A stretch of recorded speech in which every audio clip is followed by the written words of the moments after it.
আলহামদুলিল্লাহ ওয়াসসালাতু ওয়াসসালামু আলা রাসূলিল্লাহ।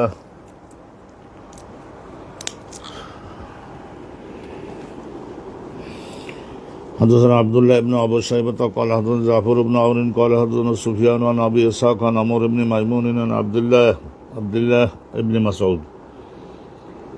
সম্মানিত দর্শক, আল্লাহ রাব্বুল আলামিন আমাদের তৌফিক দান করুন এবং কবুল করে নিন। এই হাদিসখানা ইমাম বুখারী হুজুর বলছেন যে এই হাদিসখানা বর্ণনা করেছেন ওনার কাছে আবদুল্লাহ ইবনে আবি শাইবা ওনার উস্তাদ, তারপরে ওনার উস্তাদ হলো জাফর ইবনে আউন, তার উস্তাদ সুফিয়ান, তার উস্তাদ আবু ইসহাক, তার উস্তাদ আমর ইবনে মাইমুন, তার উস্তাদ আবদুল্লাহ ইবনে মাসউদ। তিনি বলছেন যে কানান নবী ওয়াসাল্লি ফি জিল্লিল কাবা, একদিনকার ঘটনা, মক্কায় কাবা ঘরের ছায়ার মধ্যে দাঁড়িয়ে, কাবা ঘরের উঁচু দেয়াল,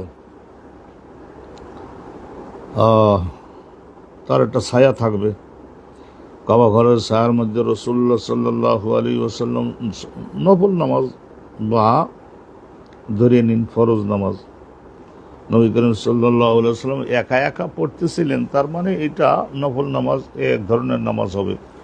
ইউসাল্লি ফি জিল্লিল কাবা, রাসূলুল্লাহ কাবা শরীফের ছায়ার মধ্যে দাঁড়িয়ে নামাজ পড়তেছিলেন। ফাকাল আবু জাহাল আর এর পাশে, তার পাশে আরও যারা ছিল, আবু জাহাল উদ্যোক্তা আহ্বানকারী, আহ্বায়ক, নেতৃত্ব দানকারী।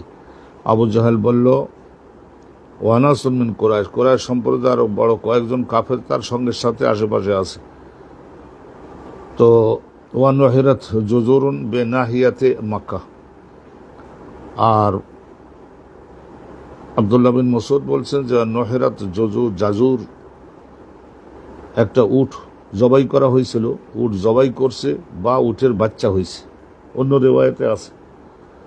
তো নহেরাত জবাই করা হয়েছিল একটি উটনি, মাদি উট, বেনাহিয়াতে মক্কা, মক্কার একটা পল্লীতে।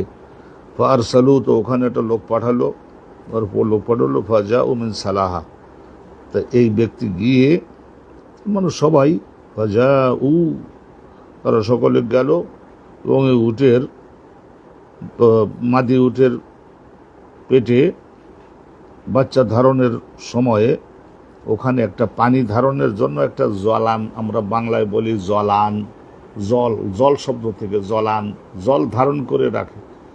এই ধরনের খুবই সূক্ষ্ম একটা আবরণের মধ্যে কিছু পানি থাকে, ওর মধ্যে বাচ্চাটা থাকে, সুস্থ থাকে, বেড়ে উঠতে পারে। তা সাধারণত উঠের নাড়ি ভুড়িগুলি, এগুলি তো মানুষেরা খায়, মৃতটার না খেলেও জীবিতটা যেটা জবাই করা হয় সেটা তো খায়, অনেক ভালো উপাদেয় খাদ্য, হালাল। তাহলে ফাজা মিন সালাহা, তো ওই জলানটাকে তারা সকলে আনলো, মানে একজনই আনলো, কিন্তু বাকিরা সমর্থন দিয়েছে, তো সবাই আনলো। এবং রসুল্লাহ যখন সেজদায় গেলেন, তারাহু আলাইহি, রসুল্লাহ সাল্লাল্লাহু আলাইহি ওয়াসাল্লামের পিঠের উপরে নিক্ষেপ করে দিল। ফাজাআত ফাতেমা, তো ওই সময় হযরতে ফাতেমাতু জাহরা, উনি বিবাহযোগ্য মেয়ে, বিবাহ এখনো হয়নি কিন্তু বিবাহের কাছাকাছি হয়েছেন। ফাজাআত ফাতেমা, তো হযরতে ফাতেমা রাদিয়াল্লাহু তাআলা আনহা বাপের এই অবস্থা শুনিয়ে উনি আসলেন। ফাআলকাতহু আনহু, পিঠের উপর থেকে এইটা সরিয়ে নিক্ষেপ করে দিলেন। ওয়াকালা, এবং রাসূলুল্লাহ ওই সময়ে যেহেতু আক্রমণটা করেছে তারা সলাতের বিরুদ্ধে, আবু জাহেল বলেছিল যে মুহাম্মাদের অনেক কিছু ভালো আছে, কিন্তু আমাদের কাবা ঘরের এখানে নতুন সংস্কৃতি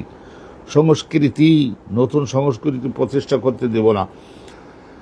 তো ইসলামের উপরে আঘাত সে করেছে, সালাত বন্ধ করবার উদ্যোগ নেছে। এই কারণে রাসূলুল্লাহ বলেছিলেন, আল্লাহুম্মা আলাইকা বিকুফারি কুরাইশ, ও আল্লাহ রাব্বুল আলামিন, এই কুরাইশ সম্প্রদায়ের কাফেরদেরকে যোগ্য ব্যবস্থা করুন, এটা আপনার দায়িত্বে আমি দিলাম। আল্লাহুম্মা আলাইকা বিকুরাইশ, আল্লাহুম্মা আলাইকা বিকুরাইশ, এই কথা বললেন। এর বিরুদ্ধে উতবা ইবনে রবিয়া, সাইবা ইবনে রবি, এগুলো তিনজন, আর ওলীদ ইবনে উতবা, আর উবাই ইবনে খালাব, আর উকবা ইবনে আবি মুআইদ, এই গেল 6 জন। আবদুল্লাহ বিন মাসউদ বলেন, ফালাকাদ রাআইতুহুম, আমি নিশ্চয় দেখছিলাম এই 6 জন যাদের ব্যবস্থা গ্রহণের জন্য রাসূলুল্লাহ বদদোয়া করছিলেন, শাস্তি দেওয়ার জন্য দোয়া করছিলেন, আমি তাদের সকলকে দেখছিলাম। বদরের যুদ্ধ 2য় হিজরির রমজান মাসে হয়েছিল না, 17ই রমজান। তাইলে আর কোলায় বলতে কুয়া মানে কূপ, মাটি খনন করে দিয়ে সেখানে পানি রাতে উঠে থাকে, সকালবেলা ওখান থেকে পানি উঠাইয়ে খেজুর গাছের গোড়ায় দেয়। তো কোলাইবে বদরের নামক স্থানের ওই কূপের মধ্যে, পুরাতন কূপ, কাতলা নিহত অবস্থায় এদের সব লাশগুলাকে ওই জায়গায় নিক্ষিপ্ত। আবু জেহেল তো ধরে নেন মক্কা শরীফে সে সরকারের প্রধানমন্ত্রী ছিল। মোহাম্মদুর রসুল্লাহকে হত্যা করবার উদ্যোগ নিয়ে বদরের যুদ্ধে গিয়ে বিদেশে নিহত হয়ে বদরের যুদ্ধের ওই জায়গায় কোলাইবের পুরাতন কূপের মধ্যে তার পচে যাওয়া দেহটা নিক্ষিপ্ত হয়েছে। জগতে তার পক্ষে তো কেউ দাঁড়ায় নাই যে ওখান থেকে লাশটা উঠাই এনে মক্কার দিকে এনে দাফন করি একটা সম্মানজনক জায়গায় একটা ভালো করে কবর টবর সমাধি বানাই। প্রধানমন্ত্রী ছিল, কিন্তু হইলেই রসুলুল্লাহর বিরুদ্ধে যারাই যাবে, সর্বকালে যারাই যাবে, যে কোনো নবীর বিরুদ্ধে বুঝে শুনে যদি বিরুদ্ধে যায় তার পরিণতি এরকম হবে, সর্বনাশ, মহাসর্বনাশ, জগতেও এবং পরকালেও, পচে গলে শেষ। আল্লাহ আকবার। কলা আবু ইসহাক, এখানে ওই যে 7 জন ছিল তো, আর ওই যে 7ম ব্যক্তি কে ছিল সেই বিষয়ে ইমাম বুখারী হুজুর একটা কথা বলে দেবেন এখানে। কলা আবু ইসহাক, এই যে সনদের মধ্যে আবু ইসহাক ছিলেন একজন সুফিয়ান ইবনে ওয়াইনার উস্তাদ আবু ইসহাক। উনি বলছেন যে ওয়া নাসিতু আস-সাবিআ, 7ম ব্যক্তির নাম আব্দুল্লাহ বিন মাসউদ, আমার হুজুর বলছিলেন কিন্তু আমি সেটা ভুলে গেছি। কলা আবু আবদুল্লাহ, ইমাম আবু আবদুল্লাহ বলেন, ও কলা, অন্য আরেকটা সনদে গিয়ে সেই 7ম ব্যক্তির নামটা উঠাইয়া আনবার চেষ্টা করতেন আবু আবদুল্লাহ। ইমাম বুখারী বলেন যে এই হাদিস কেন আমি বিভিন্ন সনদের মাধ্যমে শুনেছি। ইউসুফ ইবনে আবু ইসহাক, উনি আবু ইসহাক থেকে বলেছেন যে উমাইয়া বিন খলাফ, ওই 7ম ব্যক্তি হলো উমাইয়া বিন খলাফ। আর আরেকটা সনদ আছে ওয়াকালা শুবা ইবনুল হাজ্জাজ, ইনার মাধ্যমে আরেকটা সনদ আছে, ওই সনদে আছে উমাইয়া আও উবাই ইবনে খালাব, উমাইয়া অথবা উবাই ইবনে খালাব, এখানে অথবা ওয়াসাহিহু উমাইয়া, কিন্তু আসলে হলো উমাইয়া ওই বদরের যুদ্ধে নিহত হয়েছিলেন। তা এখানে সাব্যস্ত হচ্ছে কি, মূল আমরা হাদিসখানার হেডিংটা ছিল যে কাফের যারা ইসলাম ধ্বংস করে তাদের ধ্বংসের জন্য, তাদের যোগ্য শাস্তির জন্য আল্লাহর কাছে প্রার্থনা ইমানদার করতে পারবেন, রসুল্লাহ করেছেন। আর তাদেরকে আল্লাহ যেন সকল ক্ষেত্রে পরাজিত পর্যদস্ত করে শক্তিবিহীন করে দেন, এবং তাদের বিরুদ্ধে আল্লাহ তাআলা পৃথিবীর জমিনকে যেন ভূমিকম্পের মতো প্রকম্পিত তাদের করেন। যারা মানব জাতির ক্ষতি সাধন করে আধ্যাত্মিকভাবে বা জাগতিকভাবে, তাদের বিরুদ্ধে ব্যবস্থা গ্রহণের জন্য আল্লাহ তাআলার কাছে মোনাজাতে প্রার্থনা জানানো যাবে, যেহেতু জুলুম করছে। আর একখানা হাদিস হলে এই বাবটা শেষ হয়। হাদসানা সুলাইমান ইবনে হারবিন ক্বালা হাদসানা হাম্মাদুন আন আইয়ুব আস-সুখতিয়ানি আন ইবনে আবি মুলাইকা আন আয়েশা ইবনে আবি মুলাইকা আর আয়েশা সিদ্দিকা থেকে আন্নাল ইহুদা দাখালু আলা নবী, একদিনকার ঘটনা ইনি বলছেন। তো তাইলে রসুল্লাহ সাল্লাল্লাহু আলাইহি ওয়াসাল্লামকে ধ্বংস করতে চেষ্টা করেছিল, ময়লা ফেলছিল, তাদের ধ্বংসের জন্য দোয়া রসুল্লাহ করলেন এবং ধ্বংস তারা হইলই, এটা দাফনও পাইল না। সেই জমানায় মক্কার কাফেরদের মধ্যে দাফন কাফনের একটা ব্যবস্থা ছিল, সম্মানিত জায়গায় কবর দিত, সমাহিত করত। আন্নালি ইহুদ দেখালো আর একটা ঘটনা দেখুন, ইহুদি সম্প্রদায়ের লোকজন কিছু 8-10 জন মদিনায় দেখালো আলেন নবী, রসুল্লাহর বাড়িতে আসলো দেখা করতে, একটা অজুহাতে আসে, ফকালু, সেই তারা ব্যঙ্গ শুরু করে দিল। তারা মনে করেছিল রসুল হয়তো বসবেন না বা ওনার আশেপাশের লোকেরাও বসবেন না, কিন্তু এনারা তো বুঝে গেলেন। ফকালু, তখন এসে তারা বলছে আসসালামু আলাইক, সালামু আলাইক, বলেছে সামন মানে ধ্বংস, পতন, পরাজয়, মৃত্যু। আসসালামু আলাইক, এটা বলেছে আসসালামু, লামটা উচ্চারণ করেন আসসালামু আলাইকা, আসসালামু এরকম বলতে হবে, কিন্তু ওরা বলেছিল আসসালামু আলাইকা, ধ্বংস, পতন, শাস্তি, দুঃখ, কষ্ট, পরাজয়, পতন সব আপনার উপরে আসুক, লাআনাতহুম।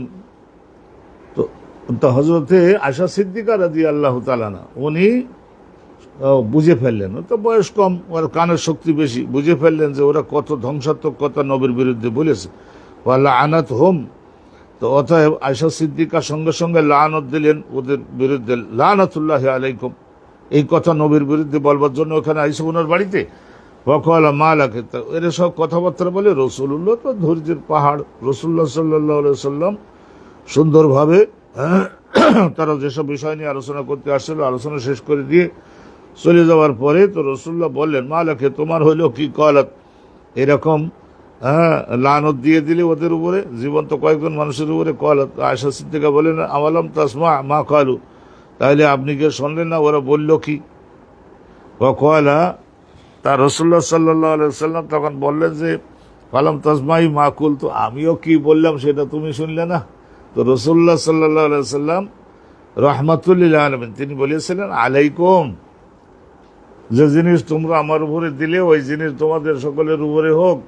যেহেতু এত ভালো জিনিস আমার সম্পর্কে তোমরা দেছো, ওই জিনিস আমি ওর চাইতে বেশি দিচ্ছি না, ওই জিনিসে তোমাদের উপরে হোক।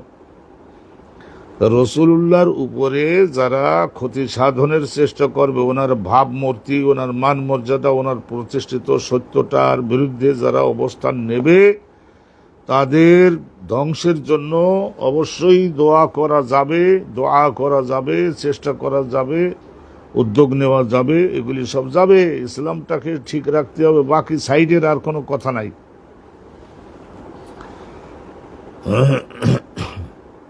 পরিস্থিতি বুঝে সেটা বিজ্ঞতাকে অবলম্বন করে করতে হবে। আর একটা নতুন ভাব শুনছি আমরা, এই কিতাবুল জেহাদের মধ্যের আলোচনা, কিন্তু গোড়া মনে রাখবেন, বাবুন হাল ইউর সেদু আল মুসলিম আহলাল কিতাব, হাল ইউর সেদু, একজন মুসলমান ব্যক্তি কি গায়রে মুসলমানদেরকে আহলে কিতাব যারা, ইউর সেদা বিল আহলাল কিতাব ইয়াল্লিমুহুমুল কিতাব আল মুরাদু বিল কিতাব আল আউয়াল আত তাওরাত ওয়াল ইনজিল। হ্যাঁ, তাইলে দেখুন, আল ইউর সেদু, ভালো পথ কি দেখাবে একজন মুসলমান ব্যক্তি আহলে কিতাব মানে ইহুদি এবং খ্রিস্টান দিগকে, অথবা ইউআল্লিমুহুমুল কিতাব, তাদের সকলকে কি শিক্ষা কি প্রদান করতে পারবে? আসমানি কিতাব কোরআন শরীফের ইলম অবশ্যই পারবে। আর ওইটাও পথও দেখাতে হবে, কারণ আমাদের রসুল তো বিশ্ব নবী, নবী ও জামিউল আকওয়াম, সব লোকদের জন্য তিনি নবী। আচ্ছা, একখানা হাদিস শুনুন, তাহলে সাবজেক্টে স্পষ্ট হবে। মাত্র একখানা হাদিস আছে এই বাবের মধ্যে। হাদিসানা ইসহাক ইবনে মনসুর, তার উস্তাদ ইয়াকুব ইবনে ইব্রাহিম, তার উস্তাদ ইবনু আখি ইবনে শিহাব জোহরির ভাই, ওনার নাম ছিল আবদুল্লাহ, তার ছেলে। এখানে আমরা কয়েকবার এই বিষয়টা আপনাদের সকলের সম্মুখে বলেছি। মোহাম্মদ ইবনে আব্দুল ইবনে শিহাব জোহরির ভাইয়ের নাম ছিল আবদুল্লাহ, আর ওই আবদুল্লাহ ছেলে হলো মোহাম্মদ। তাহলে মোহাম্মদ ছাত্র ছিলেন ইবনে শিহাব জোহরি হুজুরের। ইবনে শিহাব জোহরি বলতেন, আকবরানি ওবায়দুল্লাহ ইবনে আবদুল্লাহ ইবনে উতবা ইবনে মাসউদ। তো ওবায়দুল্লাহ বড় মুহাদ্দিস হয়েছিলেন, উনি আবদুল্লাহ ইবনে আব্বাসের ছাত্র ছিলেন। এক তাবেঈ, জোহরিও তাবেঈ, আর ওই তাবির কাছ থেকে হাদিস বর্ণনা করেন না, আব্দুল্লাহ ইবনে আব্বাসিন আখবারাহু, আব্দুল্লাহ ইবনে আব্বাস থেকে জানিয়েছেন রাসূলুল্লাহ কাতাবা ইলা কায়সার, রাসূলুল্লাহ একবার একটা চিঠি লিখছিলেন, চিঠি লিখছিলেন ইলা কায়সার। এই ইউরোপ মহাদেশের খ্রিস্টানদের শাসনকর্তা যে কায়সার ছিল না, হ্যাঁ, রোমের শাসনকর্তার উপাধি হলো সরকারি, তাকে বলা হতো কায়সার। এইটা কায়সার, তো এইটা মুসলমানদের নাম রাখা যেতে পারে কায়সার, অনেকেই রাখে দেখছি। কায়সার কাতাবা ইলা কায়সারের কাছে রাসূলুল্লাহ চিঠি লিখছিলেন, অকয়লা, হ্যাঁ, এবং রাসূলুল্লাহ সাল্লাল্লাহু আলাইহি ওয়াসাল্লাম ওই চিঠির মধ্যে বলেছিলেন, ফাইন তাওয়াল্লাইতা, আমার এই চিঠির মাধ্যমে আপনাকে যে বিষয়টার দাওয়াত দিলাম সেই বিষয়টা যদি আপনি প্রত্যাখ্যান করেন, তাহলে ফাইন আলাইকা ইসমুল আরিসিয়িন, দেশের সমস্ত সাধারণ জনতা, কৃষক, শ্রমিক, লেবার, এরা সকলে তো আর নিজেরা কোনো ওই ধরনের গবেষণা করে বসবার কোনো ক্ষমতা নাই। তারা নিশ্চয় আপনি প্রত্যাখ্যান করলে, অবাধ্য হলে, পৃষ্ঠপ্রদর্শন করলে তারাও আপনাকে অনুসরণ করবে। তো তারা পাপের দিকে ফিরে যাবে, তাদের ওই পাপের সমস্ত গুনাহ আপনাকে বহন করতে হবে পরকালে, জগতে সমস্ত ক্ষতির দায় আপনার। তাইলে এখানে দেখা গেল যে নবী করিম সাল্লাল্লাহু আলাইহি সাল্লাম এই খ্রিস্টানদেরকে, আহলে কিতাব খ্রিস্টানদেরকে একজন মুসলমান মানে রাসূলুল্লাহ সাল্লাল্লাহু আলাইহি ওয়াসাল্লাম একটা ভালো রাস্তা দেখাইছিলেন, এবং কোরআনের থেকে তাদেরকে শিক্ষা প্রদান করেছিলেন। তো সেটা পরের বাবে যাই। আর দোয়াউলিল মুশরিকিন বিল হুদা, আর দোয়াউলিল মুশরিকিন,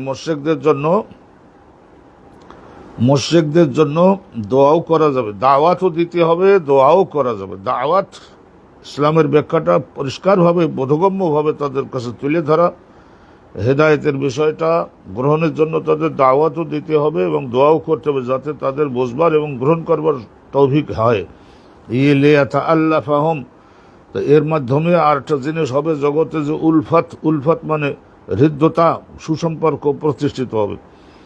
তাহলে এই হেডিং এর মধ্যে হাদিসখানা একখানাই হাদিস আছে, শুনিয়ে নিচ্ছে। হাদদাসানা আবুল ইয়ামান কল আকবর সোহাইবুন কল হাদদাসানা আবু জিনাদ আন্না আব্দুর রহমান কল আব্দুর রহমান বলছেন যে আবু হুরায়রা বলেছেন, কাদিমা তুফাইল ইবনে আমর আদ-দাউসি ওয়া আসহাবুহু আলান নবী, আগমন করেছিলেন রাসূলুল্লাহ তখন মক্কায় ছিলেন, হিজরতের আগের ঘটনা এটা। তোফাইল ইবনে আমর আদ-দাউসি, আবু হুরায়রা হুজুর যে গোত্রের লোক, আবু হুরায়রা দাউসি, দাউস ওই গোত্রের লোক, এই তোফাইল ইবনে আমর উনি আসছিলেন রাসূলুল্লাহর কাছে, ওয়াসহাবহু এবং তার সঙ্গে কয়েকজন বন্ধু বান্ধব ছিলেন, আলান নবী রাসূলুল্লাহর কাছে আসছিলেন। ফাকালু, তো তখন এসে তারা বলেছিলেন, ইয়া রাসূলুল্লাহ, হে আল্লাহর নবী। তো এনারা যে আসলেন এটা হলো মদিনাতে আবার আসছিলেন, এই দ্বিতীয়বার এরা আসছিলেন ওই তোফাইল ইবনে আমর।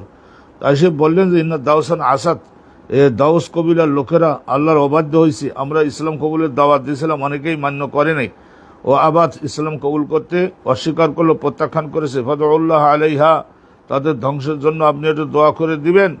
ওয়াকিলা, রাসূলুল্লাহ সাল্লাল্লাহু আলাইহি ওয়াসাল্লাম রাসূলুল্লাহ সাল্লাল্লাহু আলাইহি ওয়াসাল্লাম এরম বলেছিলেন যে হালাকাত দাউসুন, ইসলাম কবুল করতে যদি প্রস্তুত না হয়, অবাধ্য হতেই থাকে, তাহলে তাদের ধ্বংস অনিবার্য হবে।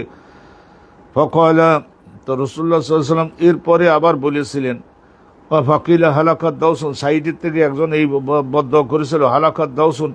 রাসূলুল্লাহর আশেপাশে আরো বড় বড় সাহাবারা থাকতেন, হালাকাত দাউস সম্প্রদায়ের লোকরা মুসলমানদের পিটাইছে, অত্যাচার করছে এবং নিজের ইসলাম কবুল করলো না, তো তাদের জন্য কি মহাসুখী সম্মানিত হওয়ার দোয়া করবে? হালাকাত দাউসুন, দাউস গোত্রের লোকেরা ধ্বংস তো হবেই। তো রাসূলুল্লাহ তার বললেন যে আল্লাহুম্মা হেদা দাউসান, আল্লাহ দাউস সম্প্রদায়ের লোকদেরকে আপনি কি করুন, দয়া করে হেদায়েত দান করুন। ওয়াতি বিহিম, এবং তাদের দিলটাকে এইভাবে করে দিন তারা যাতে ঝাঁকে ঝাঁকে দলে দলে আল্লাহর নবীর দরবারে আসে এবং ইসলাম কবুল করে। তো দোয়াও করলেন। তাইলে দোয়াউ লিল মুশরিকিন, মুশরিক মূর্তি পূজক বা জালেম তাদের পক্ষে রাসূল দোয়া করলেন, হেদায়েত দেওয়ার দোয়া করলেন। তাইলে এর দ্বারা উদ্দেশ্য ছিল নবীবাগ তাদের হৃদয়ে জয়। এই কথা তারা কোনো ভাবে সংবাদ পাইল এবং পরবর্তীতে তারা 400-500 দাউস সম্প্রদায়ের লোকরা মদিনাতে এসে ইসলাম কবুল করেছিলেন। আর একখানা বাব শুনে নিচ্ছি। তাহলে এখানে দেখা গেল আস্তে আস্তে লিতুনজিরা উম্মাল কুরা ওয়া মান হাওলাহা, বাবু দাওয়াতে আল ইয়াহুদ ওয়ান নাসারা। রাসূলুল্লাহ সাল্লাল্লাহু আলাইহি ওয়াসাল্লাম দাওয়াত দিয়েছিলেন ইহুদিদেরকে ইসলাম কবুলের জন্য, নাসারাদেরকে দাওয়াত দিয়েছেন ইসলাম কবুলের জন্য। বর্তমান জমানায় রাজা বাদশাহ, আমাদের প্র্যাকটিক্যাল আমল তো ঠিক নাই, আমাদের সম্পর্কে 12 রকমের কথা ইহুদি নাসারার পত্রপত্রিকায় আলোচনা হয়, আর আমাদের ওই ধরনের শক্তিও নাই, আমাদের ইসলামের সোসাইটির মধ্যে ওই ধরনের গ্লোরি সৌন্দর্যও তো নাই যেগুলি দেখে মোহিত হয়ে তারা সকলে ঝাঁপাইয়ে এসে পড়বে। কিন্তু রাসূলুল্লাহ ইহুদ ও নাসারাদেরকে ইসলাম কবুলের দাওয়াত দিতেন, সব সময় দিতেন। ও আলামা ইউকাতালুনা আলাইহি, এবং কোন মূল কথাগুলি এর অবাধ্য হলে, ধ্বংসের চেষ্টা করলে তাদের বিরুদ্ধে লড়াই যুদ্ধ করাও অনুমোদন হবে, সেইটা বিষয় শুনুন। ওমা কাতাবান নবী ইলা কিসরা ওয়া কায়সারা ওয়া দাওয়াতি ক্বাবলা আল কিতাল। আর রাসূলুল্লাহ সাল্লাল্লাহু আলাইহি ওয়াসাল্লাম যে পত্র প্রেরণ করতেন ইলা কিসরা, ইরানের শাসনকর্তাকে বলা হতো কিসরা। রাসূলুল্লাহ সাল্লাল্লাহু আলাইহি ওয়াসাল্লাম তাকে বলা হতো কিসরা, আর এই ইউরোপ মহাদেশের খ্রিস্টান শাসনকর্তাকে কায়সার বলা হতো। তাহলে ইরানের এখানে অগ্নি পূজক, ওই জায়গায় যিশুর পূজক, এই দুই পূজক। দাওয়াত ক্বাবলা আল কিতাল, আর যুদ্ধ শুরু করবার আগেই ইসলাম কবুলের জন্য একটা দাওয়াত দিতে হবে, ইসলাম কবুলের জন্য দাওয়াত দিতে হয়। এটা হলো আইন নবী পাক, যুদ্ধ শুরু করবার আগে, দাওয়াত কবুল করবার আগে, দাওয়াত দেওয়ার আগে, এইভাবে যুদ্ধ শুরু করবার আগে দাওয়াত দিতে হয়। ক্বাবলা আল কিতাল, যুদ্ধ শুরু করবার আগে। বর্তমান জমানায় এই নেটের মাধ্যমে বিভিন্ন মাধ্যমে ব্যাখ্যা করে তাদের জন্য বলা যায়। আর হয়তো তাদের পরকাল নাই, বর্তমানে ঈসা পয়গম্বরের শরিয়াতে স্থগিত হয়েছে, এটা তাদেরকে ভালো করে বোঝাবার চেষ্টা করতে হবে। এখনকার জমানায় মুহাম্মাদুর রাসূলুল্লাহর মাধ্যমে সর্বশেষ ইসলামের যে শরিয়াত এসেছে সেইটা গ্রহণ করে বাস্তবায়ন না করলে পরকালে নরক, জগতেও অশান্তি এবং দাওয়াত কবলাল কেতাল। আর যদি আহলে কেতাব হয় খ্রিস্টান এবং ইহুদি, তাহলে তাদেরকে কি করা যেতে পারে, জিজিয়া প্রদানের মাধ্যমে আপাতত একটা চুক্তিবদ্ধ করা যেতে দ্বিতীয় অপশন। তারপরে 3 নম্বরে হলো যুদ্ধ শুরু করতে হবে। যুদ্ধ মুসলমানগণ যদি সেই ধরনের যুদ্ধের জন্য মুসলমানগণের জন্য যে সমস্ত আইন বিধান আছে সেই আইন বিধানগুলি যদি আগেই বাস্তবায়ন করে নেয়, তাহলে যুদ্ধেও যে বিজয়ী হবে সেই ব্যাপারে কোনো সন্দেহ সংশয় নাই। তো দেখা গেল যে একটা রাজপ্রাসাদ বানালো 5 কোটি ডলার দিয়ে, একটা রাইফেল মেশিন গানও নিজেরা বানাতে পারেনি। আর বানাতে পারলেও সেটা কোনো কোয়ালিফাইড না। তাহলে কি হলো, কোরআন শরীফের বহু নির্দেশ অমান্য করেছে না? ও আ'ইদ্দু লাহুম মাসতাতা'তুম মিন কুওয়াহ।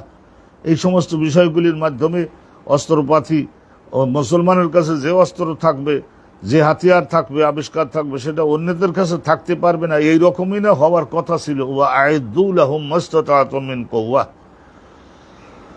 তো দেখুন হাদিস একখানা শুনুন, একখানা হাদিসই না দুখানা হাদিসই এখানে আছে। হাদাসানা আলী ইবনুল জাদ, তার উস্তাদ শুবা, তার উস্তাদ কাতাদা, তার উস্তাদ আনাস বিন মালিক। কজন হলো? 4 জন হলো। ইমাম বুখারী হুজুর তো আসেনি, উনি তো গ্রহণ করছেন। আলী ইবনুল জাদ, তার উস্তাদ শুবা, তার উস্তাদ কাতাদা, তার উস্তাদ আনাস বিন মালিক, 4 জন, তার উস্তাদ রাসূলুল্লাহ। 4 জন, এগুলো রুবাইয়াত বলা হয়। ইমাম বুখারী আর রাসূলুল্লাহর মাঝখানে 4 জন। আনাস বিন মালিক বলেন, লাম্মা আরাদা নবী ও ইয়াকতুবা ইলা রোম সম্রাটের প্রতি চিঠি লিখবেন যে রাসূলুল্লাহ এই চিঠি লিখবেন যে নবী করিম সাল্লাল্লাহু আলাইহি রোম সম্রাটের প্রতি চিঠি লিখবার যখন মনস্থ করলেন, কিলা লাহু, তখন পাশের থেকে দুজন প্রস্তাব করলো যে ইন্নাহুম লা ইয়াকরাউনা কিতাবান, তারা রাষ্ট্রীয় পত্র এইটা গ্রহণ করবে না, ইল্লা ইয়াকুনা মাকতুমান, সিল এবং সই দস্তখত আর সিল যদি না থাকে, কে পাঠাচ্ছে সেটা সিল লাগবে। ফাত্তাখাযা, তখন রাসূলুল্লাহ পরামর্শ করলেন, জাগতিক বিষয় তো পরামর্শ তো করতেই হবে। ফাত্তাখাযা খাতামান মিন ফিদ্দাহ, রাসূলুল্লাহ রূপা দিয়ে একটা সিল তৈরি করাইছিলেন, মিস্ত্রি পাওয়া যেত। ওর মধ্যে লেখা ছিল উপর থেকে মুহাম্মাদুন, এরপরে রাসূল, তার নিচে আল্লাহ, মুহাম্মাদুন রাসূলুল্লাহ, এইভাবে ছিল। ফাত্তাখাযা খাতামান মিন ফিদ্দাহ, ওইটা কালির মধ্যে, অমোচনীয় কালির মধ্যে এইরকম সিপাইয়ে তারপরে ওই চিঠির নিচে মেরে দিতে হবে। ওইটাই রাসূলুল্লাহর দস্তখত। রাসূলুল্লাহ নিজে তো আর দস্তখত করতেন না। ফাত্তাখাযা খাতামান মিন ফিদ্দাতিন ওয়া কাআন্নী আনজুরু, হযরত আনাস বিন মালিক বলেন, রাসূলুল্লাহ সিল টিল যে মারতেন, আর সিল মারবার সময় ওইসব কালি টালি লাগাই মেরে দেওয়ার জন্য জুনিয়র পিয়ন দারোয়ান এদেরকেই তো বলা হয়। আনাস বিন মালিক 2-1 বার মারছিলেন কিনা আল্লাহ জানে, নাম মারলে উনি তো মারাটা পাশে থেকে তো দেখছেন, 10 বছর তো ছিলেন নবীর এপিএস হিসেবে বলা যায়। ওয়া কাআন্নী আনজুরু ইলা বায়াদিহি ফি ইয়াদিহি, তো উনি বলছেন যে কত বছর পরে আনাস বিন মালিক, সুবহানাল্লাহি ওয়া বিহামদিহি সুবহানাল্লাহিল আযীম, আল্লাহু আকবার, 85, 93 না 85 এইরকম পর্যন্ত আনাস বিন মালিক তো 85 হিজরি পর্যন্ত হায়াতে ছিলেন। তো উনি বলতেন যে আমি এখন চোখ বন্ধ করলে ওই ইলা বায়াদিহি ফি ইয়াদিহি, রাসূলুল্লাহর হাতে ওই রূপার তৈরি আংটিটা, ওইটা রাসূলুল্লাহ মাঝে মাঝে পরতেন, তো এই আঙ্গুলে পরতেন, এই আঙ্গুলের মধ্যে পরতেন। এই অনেকেই বলে বাম আঙ্গুলেও, বাম হাতের এই আঙ্গুলে পরতেন, এই আঙ্গুলে পরতেন, ডাইন আঙ্গুলেও পরতেন। এইভাবে মেরে দেওয়া যেত মুহাম্মাদুর রাসূলুল্লাহ। তো ওইটা রূপার তৈরি, ভালো রূপার তৈরি, যদি হাতালি সাদা চকচক করে, ওয়া নাকাশা ফিহে, ওর মধ্যে অঙ্কিত ছিল, ওই আংটিটার মধ্যে অঙ্কিত ছিল মুহাম্মাদুন রাসূলুল্লাহ, এই কথাটা। তো বাস আলহামদুলিল্লাহ, জগতের এই একখানা হাদিস থেকে বহু আইন বের করা সম্ভব। জগতের কোনো একটা আইন, সেটা ইসলামের কোনো মূলনীতির সঙ্গে বিরোধী না, বরং সেটা আরও অথরাইজড হ্যাঁ, ওই তো সন্দেহমুক্ত যদি হয় তাহলে এখানে সিল ব্যবহার করা যেতে পারে। রাসূলুল্লাহ অনুমোদন তো দিলেন, ওরা করে, আমরাও করি। আর সাহাবাগণ এই সমস্ত বিষয়ে যদি অ্যাডভাইস দিতেন যেটা ইসলামের সঙ্গে সাংঘর্ষিক জাগতিক বিষয়, তা করতেন। আর একখানা হাদিস আছে, এই হাদিসখানা শুনে নিলে এই বাবটা হয়ে যায়। ইহুদিদের দাওয়াত দেওয়া, খ্রিস্টানদের দাওয়াত দেওয়া, ইসলাম কবুলের দাওয়াত পরিষ্কারভাবে দেওয়া, ও আলামা ইউকাতালুন আলাইহি, আর কোন কথা অমান্য করলে তারপরে যে লড়াই করা যাবে। আর রাসূলুল্লাহ সাল্লাল্লাহু আলাইহি ওয়াসাল্লাম কেসরা কাইসারের কাছে চিঠি লিখছিলেন। ওরা যে একজন ছিল অগ্নিপূজক, একজন ছিল যিশুর পূজক। আর যুদ্ধের আগে ভালো করে ইসলাম কবুলের দাওয়াত দিতে হবে। ইসলাম কবুল করতে রাজি না হলে তারপরে তাকে জিজিয়া দেওয়ার দাওয়াত দিতে হবে। জিজিয়া দেওয়ার দাওয়াত কবুল না করলে তারপরে কেতাল, লড়াই সাহাবাই কেরাম করেছেন না, কোমরে বল থাকলেই হয়। বীরু কাপুরুষ হলে, কবিরা গুনাহের সঙ্গে জড়িত হলে এইটা হবে না। 16 আনা জাকাত যে দেয় না, হজ করে নাই, এই সমস্ত লোকদের এগুলি এই ধরনের হবে না, এগুলি হবে না, হবে না, হবে না। পরিষ্কার কথাবার্তা, রুহানি শক্তি হবে না। أبي قال حدثنا عبد الله بن يوسف قال حدثنا الليث قال حدثني وخيل عن ابن شهاب قال أخبرني عبيد الله بن عبد الله بن عتبة بن مسعود أن عبد الله بن عباس أخبره رضي الله عنهما وعنهم। তো ওবায়দুল্লাহ তাবিঈ, ওনার উস্তাদ আব্দুল্লাহ ইবনে আব্বাস, দুইজন সাহাবী। রাসূলুল্লাহ সাল্লাল্লাহু আলাইহি ওয়াসাল্লাম, আব্বাসও সাহাবী হয়েছিলেন, আব্দুল্লাহ তো সাহাবী ছিলেনই। আন্না রাসূলুল্লাহ বাআসা বিকিতাবিহি ইলা কিসরা, রাসূলুল্লাহ সাল্লাল্লাহু আলাইহি ওয়াসাল্লাম একজন পত্রবাহককে পাঠিয়ে দিয়েছিলেন নিজের চিঠি সহ ইলা কিসরা, কিসরার নিকটে। সম্রাট ইরানের শাসনকর্তার লকব ছিল কিসরা। ফাআমারাহু, তাকে নির্দেশ দিয়েছিলেন, ইয়াদফাহু ইলা আজিমিল বাহরাইন, চিঠি নিয়ে তুমি যাবা এই বর্তমানে সৌদি আরবের পূবের দিকে। প্রথমে একটা মনে করে নেন এই 10 কিলোমিটার দূরের একটা ছোট একটা সাগরের বহায়রা বলা হয়, এরম পড়ে। তো এর উপরে বর্তমানে সৌদি আরব সরকার ব্রিজ বানাইতেছে না, এটা ব্রিজ বানাইছে না, ব্রিজ বানাইতে ব্রিজের মাধ্যমে সৌদির সঙ্গে যোগাযোগ হয়ে গেছে না বাহরাইনের। এই জায়গায় চিন্তা করে দেখেন, প্রায় 65% হলো শিয়া আর 35% হলো সুন্নি। কিন্তু বিদেশের থেকে যারা কর্মচারী তারা সব সুন্নি, ফলে কথা এখন 50-50 আছে। তো অসাধারণ আর্থিকভাবে ক্ষমতাবান, আলহামদুলিল্লাহ ভালো দেশ, চলছেও ভালো। আমাদের বাঙালিদের সঙ্গে উত্তম ব্যবহার করে তারা। ইয়াদফাহু ইলা আজিমিল বাহরাইন, রাসূলুল্লাহ সাল্লাল্লাহু আলাইহি ওয়াসাল্লাম বলেছিলেন যে তুমি যাবা এ বাহরাইনের শাসনকর্তার কাছে যাবা। ফাদাফাহু, তারপরে এই চিঠিখানা তার হাতে দিবা, তাকে অনুরোধ করবা আমার পক্ষ থেকে এই চিঠিখানা যেন তিনি ইরানের শাসনকর্তা কেসরার কাছে পৌঁছে দেন। ফালাম্মা কারাহু কেসরা, চিঠি ঠিক মতো পৌঁছে যেত। ফালাম্মা কারাহু কেসরা, রাষ্ট্রীয় চিঠি তো, সেই জন্য গায়েব করে দেওয়ার কোনো সুযোগ নাই। ফালাম্মা কারাহু কেসরা, কেসরা যখন রাসূলুল্লাহর চিঠিটা পাঠ করলেন, ওর মধ্যে বক্তব্য কি, এ অগ্নি পূজা ছেড়ে দিয়ে ইসলাম কবুল করবার দাওয়াত এবং বাণী নাজিল হয়েছে, মুসলিম হয়ে যেতে হবে, অন্যথায় রাজ্য চলে যাবে, এই সমস্ত কথাবার্তা। কেসরা যখন নবীর চিঠি পড়লেন, খাররাকাহু, বহুত লোকের সামনে চিঠি ছিঁড়ে ফেললেন, এইভাবে ছিঁড়ে ফেললেন, খাররাকাহু।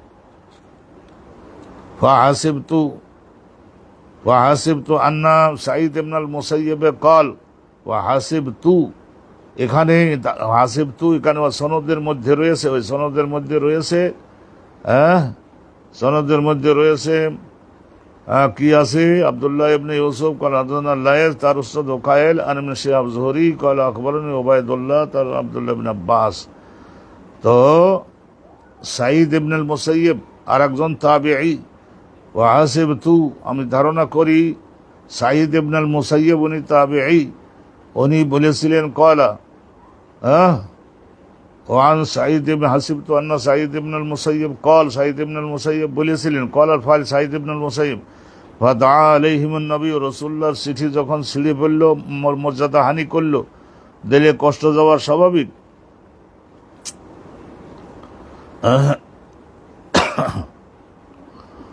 তাহলে ফাদা আলাইহিমুন নবী, রাসূলুল্লাহ বদদুয়া করেছিলেন তাদের জন্য, ওই আইয়ুমাজ্জাকু কুল্লা মুমাজ্জাক, যেন আল্লাহ পাক রব্বুল আলামিন কি করেন, আল্লাহ পাক যেন ইরানের এই বিশাল সাম্রাজ্যকে খণ্ড খণ্ড করে দেন, বিভিন্ন অংশে বিভক্ত করে ফেলেন। আল্লাহ পাক রব্বুল আলামিন এই বদদুয়া রাসূলুল্লাহ সাল্লাল্লাহু আলাইহি ওয়াসাল্লাম করেছিলেন।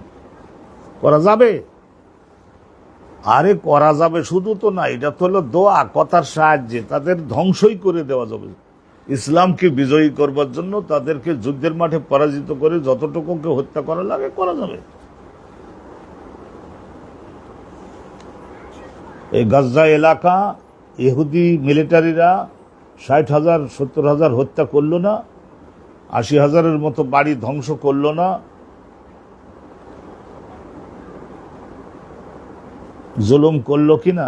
দোয়া ও নবী ইলাল ইসলাম, আর একটা নতুন বাব শুরু হচ্ছে, অসাধারণ গুরুত্বপূর্ণ, যুদ্ধের ময়দানে বাবু। এই বাবের মধ্যে আলোচনা করা হবে এই বিষয়টা যে রাসূলুল্লাহ সাল্লাল্লাহু আলাইহি ওয়াসাল্লাম দাওয়াত দিতেন, রাসূলুল্লাহ ইলাল ইসলাম, ইসলাম কবুল করেন, ভাই হয়ে যান। ইসলাম কবুল করেন, ভাই হয়ে যান। যোগ্যতা থাকলে এই এলাকারই শাসনকর্তা বানাবো, গভর্নর বানাবো, বড় বড় পদ আল্লাহ দিবেন।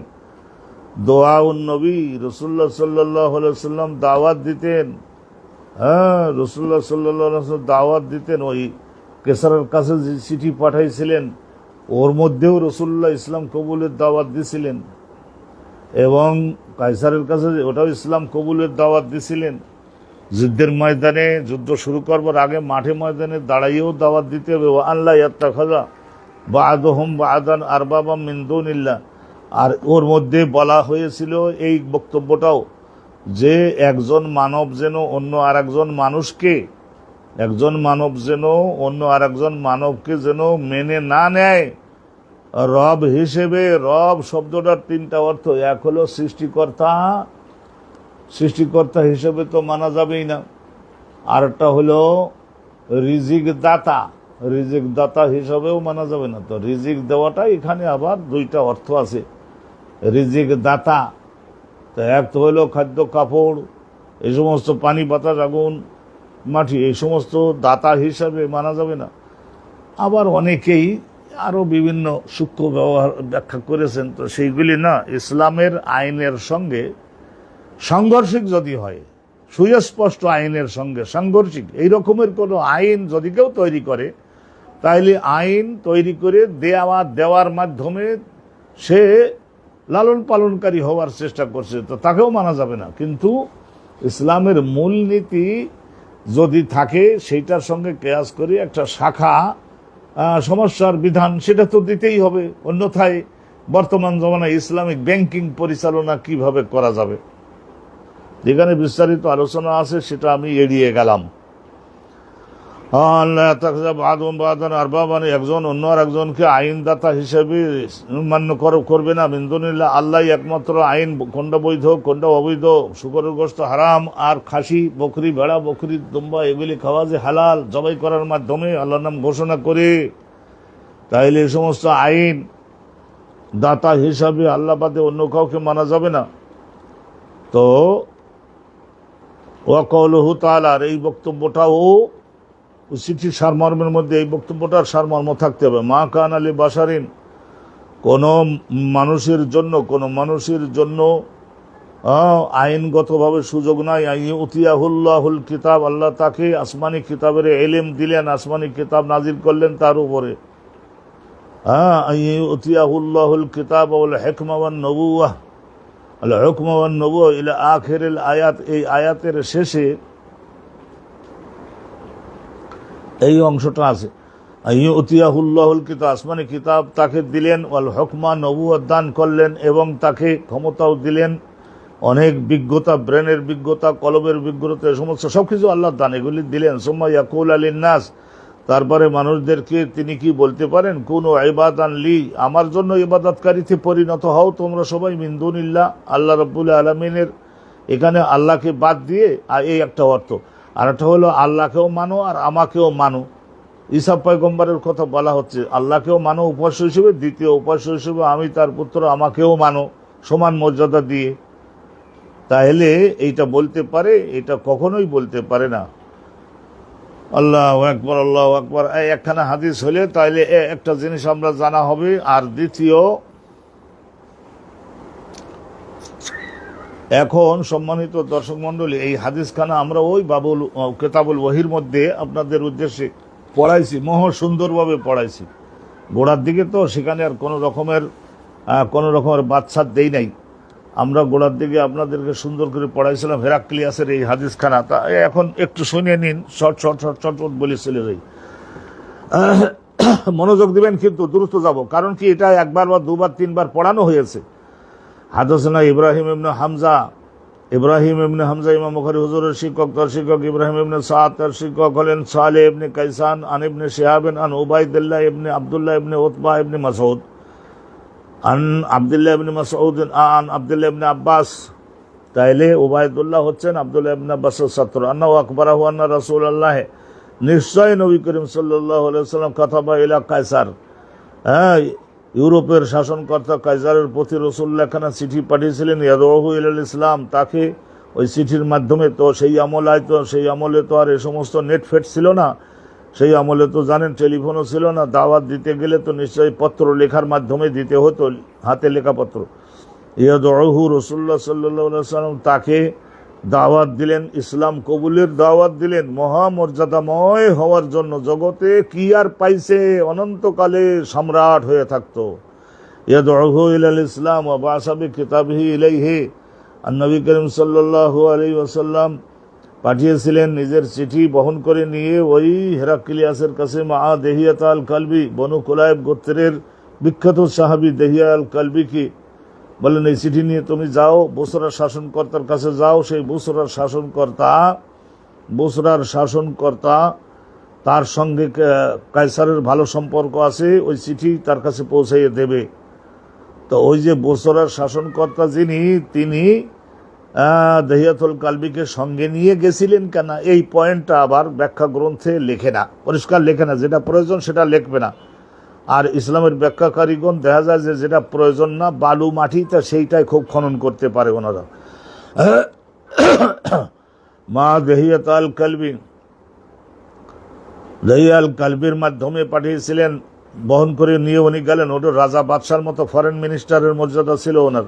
ও আমারাহু রসুল্লাহ তাকে মৌখিক নির্দেশ দিয়েছিলেন, ইয়াদফাহু ইলা আজিমি বসরা, বসরার শাসনকর্তা মদিনার থেকে প্রায় ধরে নিন ১,৫০০ মাইল উত্তর দিকে গেলে তখন বসরা নামক একটা এলাকা পড়ে। ওই বসরার শাসনকর্তার কাছে পৌঁছাও চিঠিটা, লিয়াদফাহু বসরা পরে পাঠাবে ইলা কায়সারের কাছে। ওখানা কায়সারুল আম্মা কাশাফাল্লাহু আনহু। তো আসলে এই ঘটনাটাও আমি আগে বর্ণনা করেছি আপনাদের কাছে, যে এই কায়সার, তার মানে খ্রিস্টান বাহিনীর সঙ্গে ইরানের কেসারার বাহিনী, ওরা অগ্নি পূজক, আর এনারা হলো যিশুর পূজক, আল্লাহর পূজক। তো অতএব এরা নাসারা আর ওরা হলো কি অগ্নি পূজক।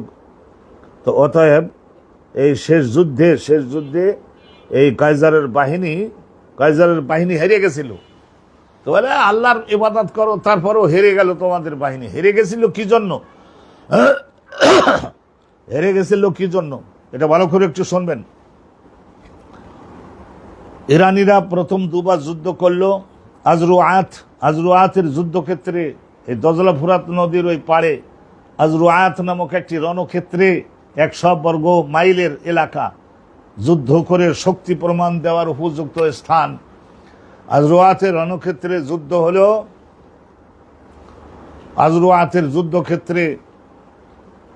যুদ্ধ হলো ইরানি বাহিনী এর কাছে। রোমান বাহিনী হেরে গেল, 2 বার হারল। শেষ পর্যন্ত কায়সার খুবই মনের কষ্টে, অল্প এলাকার শাসনকর্তা তখনও উনি ছিলেন, মনের কষ্টে উনি একটা মানসিক করছিলেন যে আল্লাহ রাব্বুল আলামিন যদি আমাকে আর একটা বার যুদ্ধ করব 1-2 বছরের মাথায়, ওই যুদ্ধে যদি আপনি আমাকে বিজয়ী করেন, তাইলে আমি ভালো খ্রিস্টানে পরিণত হব। আমি আমার রাজধানী থেকে পায়ে হেঁটে রাজা বাদশারা যেভাবে যায় ওইভাবে না, গোলাম ভৃত্য কৃতদাস যেভাবে যায় ওইভাবে পায়ে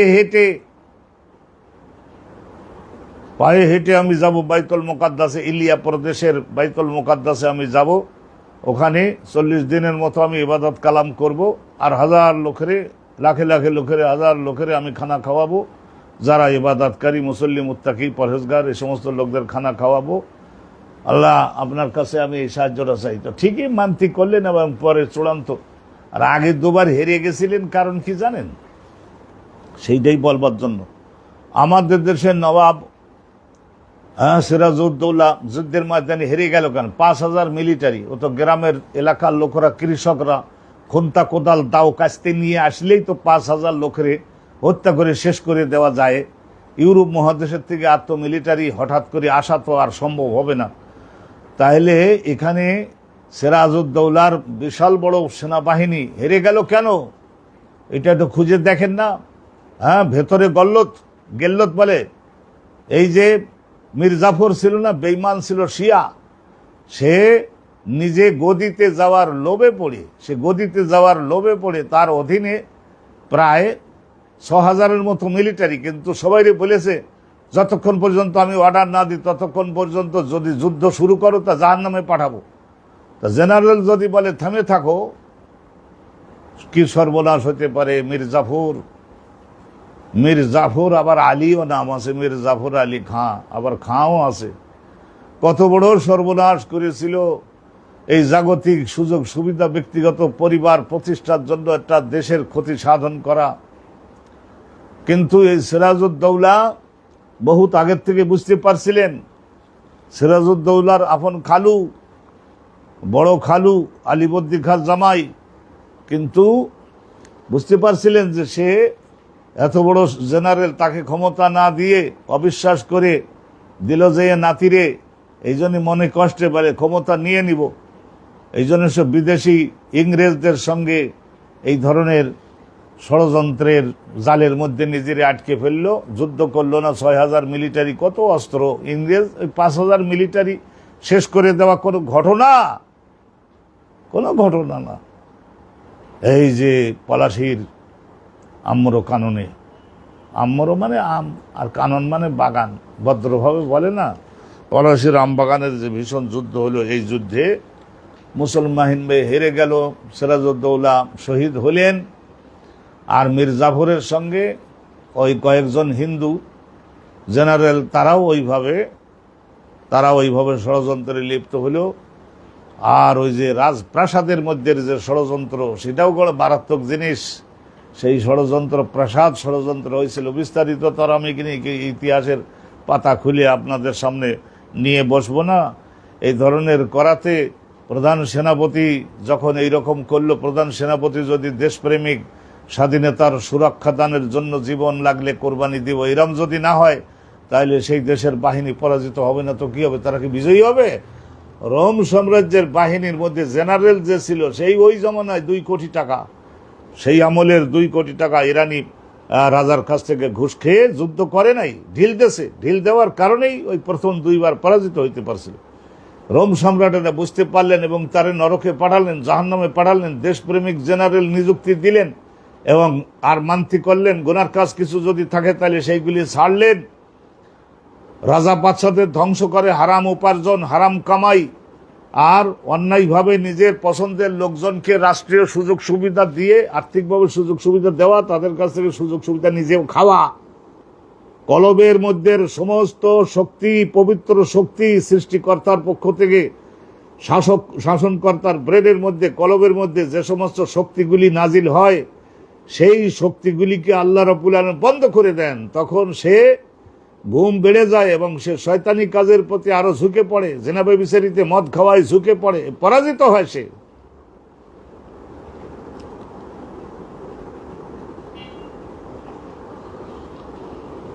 তো ওই যে যুদ্ধে বিজয়ী হওয়ার পরে হেরাক্লিয়াস আসছিলেন না ওই মান্তি পূরণের জন্য, ইলিয়া প্রদেশ বাইতুল মুকাদ্দাসের এখানে উনি আসছিলেন, 40 দিন এখানে ছিলেন, দান দক্ষিণা করতেছেন। দক্ষিণা মানে ডাইন হাত দিয়ে দেওয়া। এই দান দক্ষিণা করতেন, ডাইন হাতের দান সৎকার করতেছেন, তাসাদ্দুক বিল ইয়ামিন এটা করতেছিলেন, রোজা রাখতেছেন, আর ওইভাবে যতটুকু জানতো সেইভাবে রোনাজারি কান্দাকাটি করতেন। ওই সময়ে কলব একটু সাফ হয়েছে, তো রসুলুল্লাহর চিঠি পৌঁছে গেছিল। ওই বসরা নামক এলাকার একটা করদ রাজ্য ছিল বসরা, ওই বসরার শাসনকর্তার মাধ্যমে ওই চিঠিটা পৌঁছে গেল। কিন্তু দুঃখ হলো আমার এই জায়গায়, কত বুখারী শরীফের সরা লিখেছেন, কিন্তু হযরতে দেহিয়াতুল কালবি উনি ওই চিঠি নিয়ে বসরার শাসনকর্তার সঙ্গে সঙ্গে উনিও গেলেন কিনা এই পয়েন্টটাকেও পরিষ্কার করে না। অনুসন্ধান করলে কোনো না কোনো জায়গায় পাওয়া যাবে। এলা আজিম বসরা লিয়াতফাহু আজিম বসরা, আজিম বসরার শাসনকর্তা এ দিবে চিঠিটা কায়সারের কাছে। ওয়াকানা কায়সারু লাম্মা কাশাফাল্লাহু, এই যে ঘটনাটা, ওয়াকানা কায়সারু, ওই কায়সার রোমের সম্রাট কায়সার, উনি লাম্মা কাশাফাল্লাহু আনহু জুনুদা ফারেস, আল্লাহ পাক রব্বুল আলামিন পারস্যের সেনাবাহিনীকে যখন দূর করে দিলেন, পরাজিত করে দিলেন, তাড়িয়ে দিলেন ওনার রাজ্য থেকে, ওনাকে বিজয়ী করে দিলেন, ইরানের বাহিনী হেরে গেল, ওরা সকলে ভাগলো। ওই সময়ে উনি নিজের মান্নত পূরণ করবার জন্য মাশামিন হেমস, ওনার ওই যে হেমস, এই যে সিরিয়ার মধ্যে বর্তমানে হামস বলে এরা, তো হেমস খালিদ বিন ওয়ালিদের, হজরতে খালিদ বিন ওয়ালিদের মাকবারা কবরস্থান, ওনার রওজা ওখানে। অতএব হজরতে খালিদ বিন ওয়ালিদ উনি রাদিয়াল্লাহু তাআলা আনহু ওয়ান জামিয়ে সাহাবা মিনাল মুহাজিরিন ওয়াল আনসার আল মুজাহিদিন মিনাস শুহাদা ওয়াল মাজরুহিন, আল্লাহ পাক রব্বুল আলামিন তাদের সবাইকে জান্নাতুল ফেরদাউস নসিব করুন। এই যে হেমস শহর সিরিয়ার মধ্যে, এই হেমস শহরের ওখানে ছিলেন হেরাক্লিয়াস, ওখান থেকে পায়ে হেঁটে ইলিয়ায় আসলেন, বাইতুল মুকাদ্দাস, এই ইলিয়া প্রদেশের মধ্যে বাইতুল মুকাদ্দাসটা অবস্থিত। শুকরান, আল্লাহর শুকরিয়া আদায় করবার জন্য, লিমা আবলাহুল্লাহু সুবহানাহু ওয়া তাআলা, আল্লাহ পাক রব্বুল আলামিন তাকে পরীক্ষা করেছেন, দুইবার পরাজিত করেছেন, তারপর বিজয়ী করেছেন। এই বিজয়ী করেছেন যে আল্লাহ তাকে যে মহাবিজয়ের নিয়ামত দিয়েছেন, এর শুকরিয়া আদায়ের নিয়তে, শুকরিয়া আদায় করতে হলে একটা ভালো ইবাদতের কেন্দ্রে যেখানে গেলে আল্লাহর রহমত আছে, নবী ওলিগণ ইবাদত করেছেন, ওখানে যেতে পারলে ভালো। তো অনেকে বলে না যে এভরি হয় আল্লাহ, আল্লাহ তো সব জায়গায় আছে। আরে বাবা, আল্লাহ সব জায়গায় আছে তা মক্কায় যাও কেন? আর আল্লাহ সব জায়গায় আছে তা রসুল্লাহ আবার মেয়েরাজে গেল কেন? তো আল্লাহ তো সব জায়গায় আছে, তা তো আমরাও জানি, তোমরাও জানো। আল্লাহর এলেম, আল্লাহর কুদরত সব জায়গায় তো আছেই, সব জায়গায় আল্লাহ দেখেন, সব জায়গার ঘটনাগুলি আল্লাহ জানেন, এলেম বাসার সব জায়গায় আল্লাহ পাক রব্বুল আলামিন। তো ওই জায়গায় গেলেন কেন? ফালাম্মা যা কায়সারা কিতাবু রসুলিল্লাহ, রসুলুল্লাহর চিঠি যখন কায়সারের হাতে গিয়ে পৌঁছলো, কয়লা, তখন হেরাক্লিয়াস বলেছিলেন হিনা কারা আহু, দোভাষীর মাধ্যমে, আরবি ভাষা জানে না, আর জানলে অতটা গভীর মর্ম উঠাতে পারবে না। হিনা কারা আহু, যখন হেরাক্লিয়াস রসুলুল্লাহর পাঠানো চিঠিটা পড়লেন, তখন উনি বলেছিলেন ইলতামিসু লি হাহুনা আহাদান মিন কওমিহি, মোহাম্মদুর রসুল্লাহ মক্কায় তার আবির্ভাব হয়েছে, ওই মক্কায় তার স্বজাতির মধ্যে বহু সংখ্যক লোক আমাদের এই সামদেশে গাজ্জা, এই যেখানে বর্তমানে যুদ্ধ চলে, আলহামদুলিল্লাহ এই যুদ্ধ চলে ফিলিস্তিনের এই গাজ্জায়, এখানে সেই কোন আমলের বাণিজ্য কেন্দ্র, সুবহানাল্লাহ ওয়া বিহামদি, এই গাজ্জার এলাকায় ব্যবসা বাণিজ্য সারা মৌসুমে চলে, সারা বছর চলে। এই গাজ্জার এলাকায় যাও হে পুলিশ প্রধান, ওখানকার কাল্লিব আর্দা গাজ্জাতা, জাহরান ওয়া বাতানান, উল্টাও পাল্টাও খোঁজো, ওখানে মক্কার লোক যাদের বাবা তার ধরে আনো, লিআসআলাহুম, আমি তাদের মাধ্যমে একটু জিজ্ঞাসা করে জানবো মোহাম্মদুর রসুল্লাহ সম্পর্কে তারা কি জানেন। কয়লা ইবনু আব্বাস, আব্দুল্লাহ ইবনে আব্বাস বলেছেন, ফাক বারানি আবু সুফিয়ান, আবু সুফিয়ান আমাকে অবহিত করেছেন, আন্নাহু কানা বিশাম, আবু সুফিয়ানের সঙ্গে রসুলুল্লাহর সঙ্গে এই যে 6ষ্ঠ হিজরিতে সুলহ হুদাইবিয়া হয়ে যাওয়ার পরে বলা হয়েছিল না যে 10 বছর মেয়াদের জন্য এই শান্তি চুক্তি, যুদ্ধ নয় চুক্তি 10 বছর মেয়াদের জন্য চলবে, এটা বলছিল না, 10 বছর মেয়াদের জন্য no war pact for the period of 10 years coming, তো এইটা বলছিল না। তো এখন আবু সুফিয়ান ওই 7ম হিজরিতে উনি দেখলেন যে এখন না খেয়ে মরছে এলাকার লোক, সবাইকে সঙ্গে নিয়ে ও মক্কা যাদের যাদের কাছে পণ্য সামগ্রী আছে, ওই পণ্য সামগ্রী, লোকাল পণ্য সামগ্রী আর গুডস ইম্পোর্টেড ফ্রম ইয়ামান, ইয়ামানের ওই দিক দিয়ে কিছু ইম্পোর্ট করা যেত, সেই সমস্ত পণ্য সামগ্রী। আপনারা বলবেন যে মক্কায় কি পণ্য সামগ্রী ছিল এমন, হুজুর 2-1-10টার কথা বলেন তো দেখি। তো এখানে লোকালি পাহাড়ে প্রচুর লক্ষ লক্ষ মন মধু হতো, তারপরে যে গাধা, খচ্চর, ঘোড়া, উট, মহিষ, গরু, এগুলির দুধ হয়, দুধের থেকে ঘি হয়, ঘিয়ের থেকে মাখন হয়, তখন সেখান থেকে ছানা হয়। আর পশুর চামড়া জাত যে সমস্ত হস্তশিল্পের যে সমস্ত ব্যাগ ট্যাগ ঝুড়ি, এগুলি সমস্ত জিনিসপত্র হয়, এগুলি লোকাল তৈরি হয়। শুকনো মাছ, শুকনো গোস্ত এগুলি হয়। অনুরূপভাবে কাষ্ঠ শিল্প থেকে বানানো জিনিসপত্র এগুলি হয়। আর বিশেষ করে আসল পণ্যের কথা তো বললাম না, গাধা, খচ্চর, ঘোড়া, এই যে সমস্ত মক্কার যে ঘোড়া, মরুভূমির যে ঘোড়া, এগুলি বিশ্বের এই উড়োজাহাজের চাইতে কোনো অংশে কম না। এই ঘোড়া, একটা ঘোড়া দিলে দেখা যায় যে 10 মণ মধু দিয়ে দিবে, 10 মণ ঘি দিয়ে দিবে। অনুরূপভাবে 10 মণ আপনার যে শুকনো জিরা এবং শুকনো মরিচ, এবং আদা, তারপরে এই সমস্ত যে সরিষার তেল, এই সমস্ত জিনিস দিয়ে দিবে, পেঁয়াজ রসুন দিয়ে দিবে, 10 মণ দিয়ে দিবে। তাইলে গাধা, খচ্চর, ঘোড়া, এই গাধা যে আপনারা শুনেছেন না, গাধা, এটা তো আপনারা দেখছেনও, গাধা কি জন্য বলে। তো এই গাধা আর এই যে ঘোড়া, এরা মাঝে মাঝে ক্রস হয়, ক্রস হলে তখন ওই খচ্চর জন্মে। তা গাধা, খচ্চর, ঘোড়া, এই যে এই তিনটা, এগুলি মক্কায় লক্ষ লক্ষ হতো। আর ভেড়া, বকরি, দুম্বা লক্ষ লক্ষ হতো, লক্ষ লক্ষ। আর সাগরের মাছ শিকার করে শুকনো করে তারও বিদেশি লক্ষ লক্ষ মন। তা লোকাল পণ্য পাইছেন তো কিছু নিশ্চয়, চামড়াজাত শিল্প, হাড়ের দ্বারা বিভিন্ন হস্তশিল্প, গৃহস্থালির শিল্প, এগুলি। আর যে সমস্ত এই সমস্ত জাপান, তারপরে ইন্দোনেশিয়া, জাভা, ব্রুনাই দারুসালাম, এই সমস্ত এলাকা আমি ভিজিট করছি। এই সমস্ত এলাকার থেকে যে সমস্ত মনে করি নেন শুকনো মরিচ যেগুলি লাল রঙের শুকনো মরিচ, আদা, তারপরে গোলজিরা, সরিষার তেল, এগুলি আরে আরবের একটা ঘোড়া দিয়ে দিলে এগুলি 10 মণ দিয়ে দিত এই এলাকার ব্যবসায়ীরা। ঘোড়াটা এই দেশে খুব আকর্ষণীয় জিনিস হতো, সুবহানাল্লাহ। আরবীয় অশ্ব ইউরোপিয়ান লোকদের কাছেও তো $10 লাখ দিয়ে দিবে বর্তমানে, আরবের একটা শ্রেষ্ঠ অশ্ব। আমি একবার একটা অশ্বে দেখলাম যে সে ধেরেসা রব করে যখন পায়ের খুরের সাহায্যে টাইলসের উপরে পায়ের বাড়ি মারলো, দম করে আগুন জ্বলে উঠলো। তো মুফাসসির দেখাই দিলেন আমাকে যে ওয়াল মৌরিয়াতে কাদহান, কাদহন মানে অগ্নি, মৌরিয়াত মানে যারা পায়ের খুরের সাহায্যে, পাথরের মধ্যে ওই পায়ের খুরের সাহায্যে আঘাত করে অগ্নি জ্বালিয়ে দেয়। আগুন আছে না, প্রত্যেকটা দ্রব্যের মধ্যে আগুন আছে। তো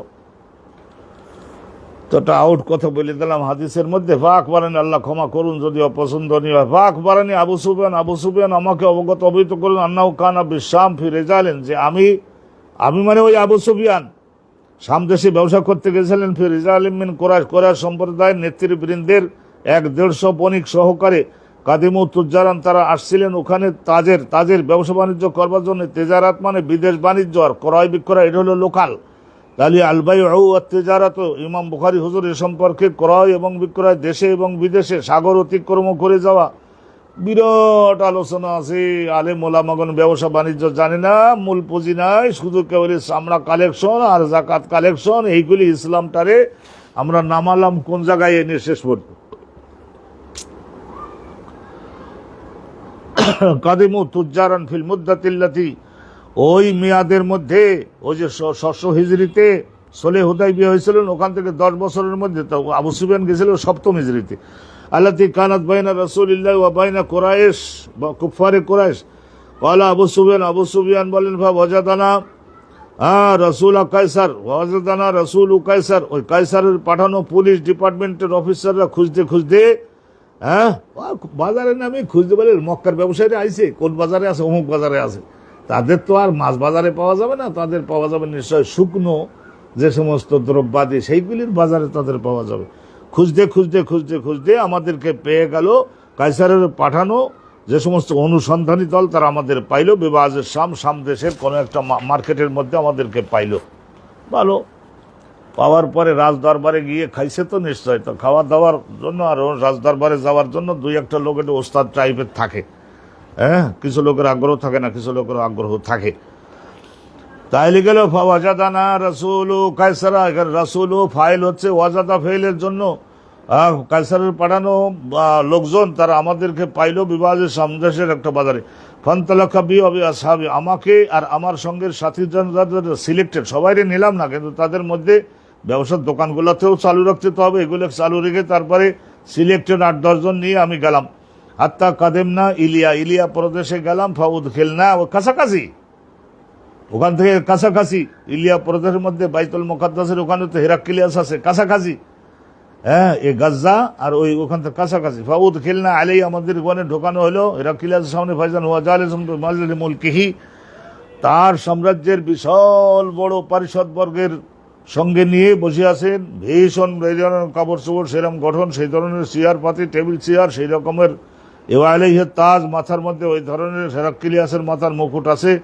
ওয়াইজান হাওলাহু উলামাউর রোম সাম্রাজ্যের আজিমগণ, সেনাবাহিনীর প্রধানগণ, সচিবের প্রধানগণ, অনুরমন্ত্রীদের প্রধানগণ, অ্যাডভাইজারের প্রধানগণ, ধর্মীয় কর্মকর্তাগণের প্রধানগণ, ব্যবসায়িকগণের, শিল্পপতিদের, তাদের প্রধানগণ সবাই চতুর্পাশে আবার ঘিস ঘিস করছে। ফাঁকাল আলী তর্জমানি। আর এই সমস্ত অনুষ্ঠানে সাধারণত লোকজন সবাইকে নিতে হয়, আর আল্লাহর রাসূলের চিঠি গেছে না, চিঠিতেই তো সব কিছু করে ছাড়বে, বানাইয়ে ছাড়বে। ফাঁকাল আলী তর্জমানিহি, হেরাক্লিয়াস যখন বললেন লে তর্জমানিহি, নিজের দোভাষী, আরবি ভাষা জানে না, জানলেও সামথিং জানে। এই how are you brother, from which country you are, এই সমস্ত দুপাশ কথা কইলে তো আর ওই জাতিসংঘের লেকচার সবের মর্ম বোঝা যায় না। ফাকাল আলী তর্জমানিহি, সে তার দোভাষীর মাধ্যমে বললেন, সাল হোম, আগে এটা জেনে নাও, আইয়ুহুম আকরাবু নাসাবান ইলা হাযার রাজুলিল্লাযী ইয়াজামু আন্নাহু নবী, নবী হওয়ার দাবি করছেন যে মুহাম্মদ ইবনে আব্দুল্লাহ, মুহাম্মাদুন রাসূলুল্লাহ, তার সঙ্গে আত্মীয়তার বন্ধনের দিক দিয়ে সবচাইতে নিকটবর্তী আপনাদের মধ্যে কোনজন আছেন? কারণ আত্মীয়তার মাধ্যমে কাছাকাছি থাকলে তিনি ওর ব্যক্তির সম্পর্কে বেশি জানবার কথা। কলা আবু সুফিয়ান, আবু সুফিয়ান বলেন, ফাকুলতু আনা, আমি সুন্দর করে জবাব দিলাম যে আমি আছি, আমি আছি। এত রাজা বাদশাহ টাইপের লোক, হ্যাঁ, যুদ্ধে হেরেই না গোলমালটা বাজেছে। আসলে তো লোক ভালো ছিল, ইসলাম কবুল আগের থেকে করলেই আলহামদুলিল্লাহ ফরেন মিনিস্টার নবী পাকের উনি হয়ে যেতে পারতেন। কলা আবু সুফিয়ান, আবু সুফিয়ান বলে, ফাকুলতু আনা আকরাবু হোম ইলাইহি নাসাবান, মক্কার অধিবাসীগণের মধ্যে নসব মানে বংশীয় দিক থেকে আমি তার সবচাইতে নিকটবর্তী। তো জিজ্ঞাসা করলেন হেরাক্কেল, আমা কারাবাতু মা বাইনাকা ওয়া বাইনাহু, কো আত্মীয়তার সম্পর্কটা কি আর একটু খুলে বলুন, আমরা একটু স্পষ্ট হই। ফাকুলতু হুয়া ইবনু আম্মি, সম্পর্কের দিক দিয়ে উনি আমার চাচাতো ভাই হন। ব্যাখ্যা সব আছে এখানে, চাচাতো ভাই, আমার চাচাতো ভাই হয়ে থাকেন উনি। ওয়ালাইসা ফির রাকবে ইয়াউমাইযিন আহাদুন মিন বনি আব্দে মানাফ গায়রি, আমি ছাড়া আব্দে মানাফে কবিলায়ে বনি আব্দে মানাফের মধ্য থেকে আমি ছাড়া আর ওখানে আর কেউ উপস্থিত ছিলেন না, আরও ছিলেন বিভিন্ন কবিলার লোক। কয়লা, তখন হেরাক্লিয়াস বললেন যে, কয়লা কায়সার, কায়সার তখন বললেন যে আদনুহু, তাইলে ঠিক আছে, এই লোকটাকে আমার খুব কাছে ধারে আনেন, এই 2 হাত 3 হাতের মধ্যে, ইনি একটা ভালো চেয়ার দিয়ে বসান, নবী বংশের লোক, তাহলে ভালো করে সম্মান করতে হয়। ও আমার আবে আসহাবি, রসুল্লাহর জন্য আল্লাহই সব করতেছেন। ও আমার আবে আসহাবি, আর আমার সঙ্গী সাথী যারা 8-10 জন 12 জন 15 জন যা গেছে তাদের সম্পর্কেও বলা হলো ফাজুইলু খালফা জাহরি, আমার পেছনে স্পেশাল চেয়ার দিয়ে তাদেরকে বসানো হলো, ভালো করে সেটিং করা হলো। আর বলা হলো যে আপনি আলোচনা শেষ হওয়ার আগে পেছনের দিকে মুখ ঘোরাতে পারবেন না। আর পেছনের ওদেরকে বলা হলো আপনারাও একজন আর একজনের সঙ্গে কথাবার্তা বলতে পারবেন না। তো এই সমস্ত একটা আইন কানুন তো আছে। খলফা জাহারি, আমার পিঠে দিয়ে বসালো, এন্দা কাতেফাইয়া, আমার এই যে কাতেফুন মানে আসলে হলো এই যে বাহু, কাঁধের এর পেছন বরাবর সানা বলা হয় আরবি ভাষায়। হ্যাঁ, এই পাগড়ো, আমরা বাংলায় পাগড়ো বলি। তো এই পাগড়ো এর পেছনে বসানো হলো, পাগড়োর পেছনে।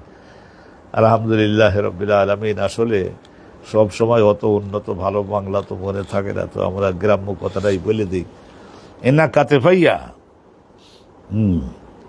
তাহলে আমার এই বাহু এর পেছনে তাদেরকে বসানো হলো। সুম্মা ক্বালা লিতরজমানি, অথবা তিনি তার দোভাষীকে বললেন, কুল্লি আসহাবিহি, এখন আমি যেটা বলবো এটা অনুবাদ করে ওনার পেছনের লোকদেরকে বুঝিয়ে দাও ভালো করে, ওহে দোভাষী। লি আসহাবি ইন্নী সাইলু হাযার রাজুল, আমি আবু সুফিয়ানকে প্রশ্ন করব সামনে, আনিল্লাজি, জিজ্ঞাসা করব একে, আনিল্লাজি আযমু আন্নাহু নবিয়্যুন, যিনি ধারণা করছেন বলে থাকেন যে নবী হিসেবে দাবি করেছেন, তার সম্পর্কে অনেক কথা জিজ্ঞাসা। ফাইন কাযাবা ফাকাযিবু, এখন সে যদি মিথ্যা কথা বলে, আবু সুফিয়ান যদি মিথ্যা কথা বলে, মোহাম্মদ সম্পর্কে মিথ্যা তথ্য দেয়, ফাকাযিবুহু, তাইলে তোমরা পেছনের থেকে চোখ মুখের ভঙ্গি করে বলে দেবো যে মিথ্যা কথা বলছে, এটা সঠিক না, মোহাম্মদের বিষয় এটা সঠিক না। আমরাও তো জানি কিছু, উনি হয়তো বেশি জানে, কিন্তু আমরাও তো জানি মিথ্যা বলছে, ধরে দেওয়া। কলা আবু সুফিয়ান, এই আবু সুফিয়ান এমন সজাগ হয়েছে যাতে করে কোনো একটা রাজ দরবারে যাইও মিথ্যা কথা বলেছ, এরকম দেশে যাই প্রচার যদি দেয়, তো এলাকার মধ্যে জনগণের উপরে মিথ্যুক হলে, মদখোর হলে, অন্য খারাপ কাজে ধরা পড়লে তার কর্তৃত্ব কেউ মানে না। কলা আবু সুফিয়ান বলেছেন, ওয়াল্লাহি, আল্লাহর কসম করে বলি, লাউলাল হায়াউ ইয়াউমাইযিন, ওই দিনে আমি খুব লজ্জা পাইলাম, মিন আন ইয়াসুরু, নাসারা ইয়ানসুরু থেকেও বলা যাবে, মিন আন ইয়াসুরু আসহাবি আন্নি, আমার সঙ্গী সাথীরা, আসহাবি মানে আমার সঙ্গী সাথীরা, ইয়াসুরু প্রসার দেবে আমার মক্কায় এসে, আল কাযবা, যে আমি রাজদরবারে গিয়েও মিথ্যা কথা বলতে ছাড়ি না, এইরকম যদি হাদ্দাস্তু, তাহলে এই ভয় যদি আমার, এই লজ্জায় আমি আর মিথ্যা কথা কোনো বলতে পারি নাই। আল্লাহ হাদ্দাস্তু আননি, তাহলে আমি মোহাম্মদের সম্পর্কে মিথ্যা কথা দোপাশটা লাগান ভাগান করতাম ওখানে। লাহাদ্দাস্তু হু, তাহলে হেরাক্লিয়াসকে আমি বলতাম আননি, হ্যাঁ, তাহলে লাহাদ্দাস্তু হু আননি, আমার নিজের মনের থেকে বানাইয়া হিনা সাআলানি আনহু, যখন আমার উনি জিজ্ঞাসা করছিলেন মোহাম্মদ সম্পর্কে। ওয়ালাকিন ইস্তাহিয়াইতু, কিন্তু আমি লজ্জা পাইলাম। আন ইয়াসিরু আল কাযিব, এই আমার সঙ্গী সাথীরাই প্রচার করে দেবে যে আমি রাজদরবারের, ওই বিদেশের রাজদরবারে গিয়েও মহামিথ্যুকতা, মিথ্যা কথা যারা বলে, মিথ্যুক হলে নেতৃত্ব দেওয়ার কোনো অধিকার থাকে না। আননি, আমার নিজের পক্ষ থেকে সদাক্ত, শেষ পর্যন্ত বাধ্য হয়ে ইজ্জত সম্মানটা অটুট রাখবার জন্য সত্য কথা সব বলে যেতে বাধ্য হইলাম। দেখছেন এই রকমের ভাষা, এটা পৃথিবীর কোনো রাজা বাদশাহ এত সুন্দর রিওয়ায়াত করতে পারবে আমি অনুভব করি না। সোম্মা কয়লালে তোর জমানি, অতপর হেরাক্লিয়াস তার দোভাষীকে বললেন কল্লাহু। এরপরে এই যে 7টা 8টা প্রশ্ন আছে, এটা আপনারা আগেও শুনছেন, এখানে আর বাইরের নতুন কথা কিছু নাই, তো দ্রুত আমরা একটু যাই। কল্লাহু, আবু সুফিয়ানকে বলে দাও দোভাষী, কাইফা নসবু হাজার রাজুল, এই ব্যক্তি যিনি ফিকুম নবী হওয়ার দাবি করেন তার বংশ সম্পর্কে বলো। কুলতু হুয়া ফিনা জু নসাবিন, বলছে আমাদের মক্কার দেশে যত বংশ আছে, হ্যাঁ, সমস্ত বংশের মধ্যে ওনার যে বংশী আবির্ভাব হয়েছে, বংশের মধ্যে লোকগুলা সমস্ত বিশ্বমানের। একটা এই ধরনের অতীতে চুরি করে সাব্যস্ত হয়েছে, মদ খেয়ে এরকম বউ তালাক দিয়েছে, এই সমস্ত না, খুন খারাপি করেছে, আর একজনের কাছ থেকে উট কিনে মূল্য দেয় নাই, এই সমস্ত কোনো দোষ তাদের মধ্যে 14 পুরুষ খুঁজলেও পাওয়া যাবে না। বিরাট বংশের লোকজন একের পর এক। ওনার বাবার নাম আবদুল্লাহ, বাবারে বাবা ফেরেশতা, আর তার বাবার নাম আব্দুল মোতালেব, সেও আর এক ফেরেশতা। আমাদের মক্কার আধ্যাত্মিক ধর্মীয় নেতা, তার বাপের নাম এই ধরনের, হ্যাঁ, উপরের দিকে যাচ্ছে যে যাচ্ছে যাচ্ছে যাচ্ছে যাচ্ছে যাচ্ছে, এরকম 14 পুরুষ গেলেও কোনো দোষযুক্ত লোক পাওয়া যাবে না। কয়লা ফাহাল কয়লা হাজাল কয়লা আহাদুন, দ্বিতীয় কোশ্চেন, এগুলো বংশ সম্পর্কে। দ্বিতীয় কথা হলো নবী হওয়ার দাবি অন্য কেউ করেছে কিনা তার বংশের পূর্বপুরুষদের মধ্যে। আল কয়লা হাজাল কয়লা আহাদুন মিনকুম ক্বাবলাহু, আপনাদের ওই এলাকার মধ্যে এই ধরনের দাবি অন্য কেউ কলতোলা, বলে না, আমরা 500 বছরের ইতিহাস জানি, কেউ আর নবী হওয়ার দাবি করে নাই। কয়লা ফাহাল কোন, তাহলে 2 কোশ্চেন গেল। ফাহাল কুনতু তাত্তাহিমানহু আলাল কিযবি ক্বাবলা ইয়াকুলা মা ক্বাল, এই নবী হওয়ার যে দাবি করলেন, এটা তো করলেন 40 বছর বয়সের পরে যেয়ে, তাইলে আপনারা 40 বছরের আগে যুবক বয়সে, এই যে 10, 15, 20, 21, 22, 23 এই সমস্ত সময় একটু বাচ্চামি কাচ্চামি থাকে, হ্যাঁ, মানুষের মধ্যে একটা বল ত্রুটি, যৌবনকালের অসাবধানতা, মিথ্যা টিথ্যা 2-1টা, এরকম কোনো সময় অভিযুক্ত করতে, মিথ্যা বলুক বা না বলুক সেটা তো তদন্তে প্রমাণিত হবে, কিন্তু অভিযুক্ত তো করা যায়। অভিযুক্ত করতে পারছেন কি কখনো? হ্যাঁ, কলতুল, আমি বললাম যে না, কখনো মিথ্যা কথার ধারে কাছে ওই লোককে পাওয়া যায় না, এটা তো সত্য ঘটনা।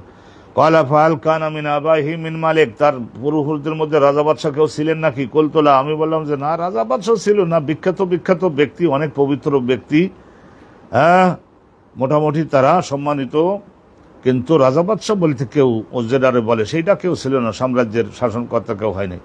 কয়লা ফা আশরাফুন নাসি ইয়াত্তাবিউনাহু আম দুআফাউহুম, এই মানব সমাজের মধ্যে যারা অনেক ক্ষমতাধর, উঁচু বংশের, অনেক টাকা করি, এই সমস্ত লোকজন তার পেছনে সমবেত হয়েছে, নাকি যারা নিচু বংশের কৃতদাস দাসী, এই ধরনের অভাবী শ্রমিক লেবার, এই রকমের লোকরা?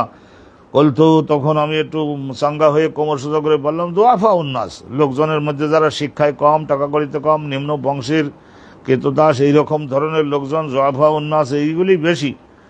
কয়লা ফায়াজিদুনা আও ইয়ানকুসুন, তাদের মধ্যে সংখ্যা না নিশ্চয় বাড়তেছে না কমতেছে। কলতু বাল ইয়াজিদুন, বলে যত আঘাতই আমরা করি বেড়েই চলেছে। কয়লা ফাল ইয়ারতাদু আহাদুন সুকতাতান লিদীনিহি বা'দা আন ইয়াদখুলা ফীহি, তাইলে কেউ কি ইসলামের মধ্যে ওনার ধর্মে ঢোকবার পরে কোনো একটা আইন বিধানকে দেখে জ্ঞান বুদ্ধিতে খাটাইয়ে অপছন্দ করে ঘৃণা ভরে কেউ কি আবার ইসলাম ছেড়ে বের হয়ে চলে যায়?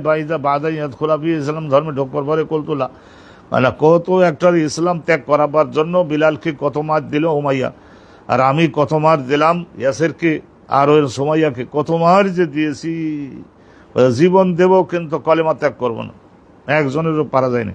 ফাহালি আমাদেরও, তারপরে আরেকটা জিজ্ঞাসা করলেন যে গাদ্দারি করে কিনা, চুক্তি ভঙ্গ করে কিনা। চুক্তি করার পরে আমি বললাম না না না না না না, কখনো যেটা বলে সেটা ভাবি চিনতে বলে, তবে একবার চুক্তি অঙ্গীকার করে ফেলবার পরে আর ভঙ্গ করেন। তারপরে এখানে আবু সুফিয়ান একটা চান্স হালকা পাইলেন। ওয়ানাহানু আল-আন মিনহু ফি মুদ্দাতিন, আমরা তার সঙ্গে যুদ্ধ নয়, যুদ্ধ করব না, এই মর্মে একটা চুক্তি সন্ধি আমরা করছি। No war pact for the period of 10 years coming, এরম আমরা করছি। নাহানু নাখাবু, আর আমরা এটা আশঙ্কা করি ইয়াগদেরা, ভবিষ্যতে একটু গাদ্দারি করলে করতে পারে। কিরকম কথা হইলো এটা, এখনো করে নাই তো ভবিষ্যতে করতে পারে, সম্ভাবনা আছে। কলা আবু সুফিয়ান বলেন ওয়ালাম তুমাক্কিন্নি কালিমাতুন উদখিলু ফিহা শাইয়ান, তাইলে ওয়ালাম তুমাক্কিন্নি কালিমাতুন, কোনো একটা শব্দ যে নবীর বিরুদ্ধে ঢোকাবো, ওই প্রশ্নোত্তরের মধ্যে সুযোগ পাই নাই। উদখিলু ফিহা শাইয়ান, উত্তর দিতে গিয়ে দুই একটা শব্দ ঢোকাবো, আনতাকিসুহু, তার একটু মানমর্যাদা হানি কর, এরকম দুই একটা বক্তব্য যে ঢোকাবো চান্স পাই নাই। তো এই একটা পাইলাম, যে কথাটা বিহি মানে আন্তাখিসু মোহাম্মদের মান মর্যাদা ধ্বংস করবো, বিহি মানে কথাটা ঢোকাই দিয়ে, এটা কোনোটা পাই নাই। লা আখাফু আন্তাখিসু বিহি লা আখাফু আইউসারা আন্নি গায়রুহা, তাইলে এই একটা কথা আমি কি ঢোকাই দিতে পারলাম। গায়রুহা মানে একটা কথা ঢোকাই দিতে পারলাম, ইউসারা আন্নি, যেটা আমাদের দেশে গিয়ে বর্ণনা করলেও আমার তাতে কোনো বদনাম হবে না। লা আখাবু, এটা আমি বদনাম হবে না, কারণ কি এটা সন্ধিত হয়েছে 10 বছর মেয়াদের জন্য, সামনে কি হয় আমি আশঙ্কা করি যে তাদের অনেকটা শর্ত আছে, তারা আমরা জোর করে তাদের সাফাই দিয়েছি, এটা তাদের বিরুদ্ধে গেলে তারা হয়তো বা গাদ্দারি করতে পারে। কয়লা ফাহাল কাতাল তুমুহু, এরপরে হেরাক্কেলা জিজ্ঞাসা করলেন যে তোমরা কি তার বিরুদ্ধে কোনো যুদ্ধ করছো। ওয়া কাতালাকুম, তিনিও তোমাদের বিরুদ্ধে তার লোকজন কম হবে তো নিশ্চয় তাদের যুদ্ধ করছে। কলতু নাম, হা যুদ্ধ করে। কয়লা কাইফা কানা হারবুহু ওয়া হারবুকুম, তোমাদের যুদ্ধ তাদের যুদ্ধ কীরকম ফল হয়েছে। কলতু কানাত ও দোয়ালান ওয়া সেজালান, তা আমি উত্তর দিলাম যে এটা হলো একটা দোয়ালান ওয়া সেজালান। সেজালান মানে আসলে কুয়ার থেকে সেজালানের তফসিরটা আগে করিনি। সেজালান মানে সাজলন মানে বালতি, কাঠের দ্বারা টিন ইস্পাতের দ্বারা বানানো বালতি। ওই জমানায়ও বানাতো, তো গ্লাস বানাতো কি করে, সেই জমানায়ও যে সমস্ত মিস্ত্রিরা ছিল ওরা বানাতো, এখন মিশরে প্রচুর বানায়। তাইলে সেজালান সাজলন মানে বালতি, পানি ওঠানোর বালতি ব্যবহারের মতো। মাঝে মধ্যে আমার কবজায় থাকে, মাঝে মধ্যে আমার পানি ওঠানো শেষ হলে আমার হাত থেকে বালতি এবার কিড়ে আমার প্রতিদ্বন্দ্বী আর একজনে নিয়ে নেয়, সেও তার লোকজনের জন্য পানি উঠায়। এই বালতি মাঝে মাঝে আমার হাতে, মাঝে মাঝে আমার প্রতিপক্ষের হাতে, এই যেরকম। আর দোয়ালান দৌলত, রাষ্ট্র, মাঝে মধ্যে যেমন আমার হাতে, মাঝে মধ্যে আর একজনের হাতে। একটা ভালো ঘোড়া, মাঝে মধ্যে আমি মালিক, মাঝে মধ্যে আবার অভাবে পড়ে বেশি দিয়েছি আর একজন মালিক, সে চড়ে আমার সামনে বেড়াচ্ছে, দৌলত। মাঝে মাঝে হাত বদলাই হয়, বালতি মাঝে মাঝে হাত বদলাই হয়, এই ধরনের। তাহলে লাই উদালু আলাইনা আল মাররাহ ওয়া নুদালু আলাইহিল উখরা, তাহলে একবার যদি তিনি আমাদের বিরুদ্ধে বিজয়ী হন, তাহলে দ্বিতীয়বার আবার দেখা গেছে যে আমরাও তার বিরুদ্ধে কিছুটা বিজয়ী হতে পারছি। বদরের যুদ্ধে আমাদের তো শেষ হলো, আমরা শেষ হইলাম, তারপরে ওহদের যুদ্ধে আমরাও আবার তাদেরকে 72 জন হত্যা করছি। কয়লা ফমাজাই আমরুকুম বিহি, এইগুলি তো বলেন। তারপরে বলে আচ্ছা ঠিক আছে, এগুলি বুঝলাম। এখন ফমাজাই আমরুকুম বিহি, তিনি আপনাদেরকে কোন বিষয়গুলিতে নির্দেশ প্রদান করেন। কলতো ইয়া আমরুনা, আমি তখন বললাম যে তিনি আমাদেরকে নির্দেশ প্রদান করেন না আবুদাল্লাহ, একমাত্র আল্লাহ রব্বুল আলমিনকে, যে আমরা ওয়াহাদাহু, একক আল্লাহকে, একক আল্লাহ,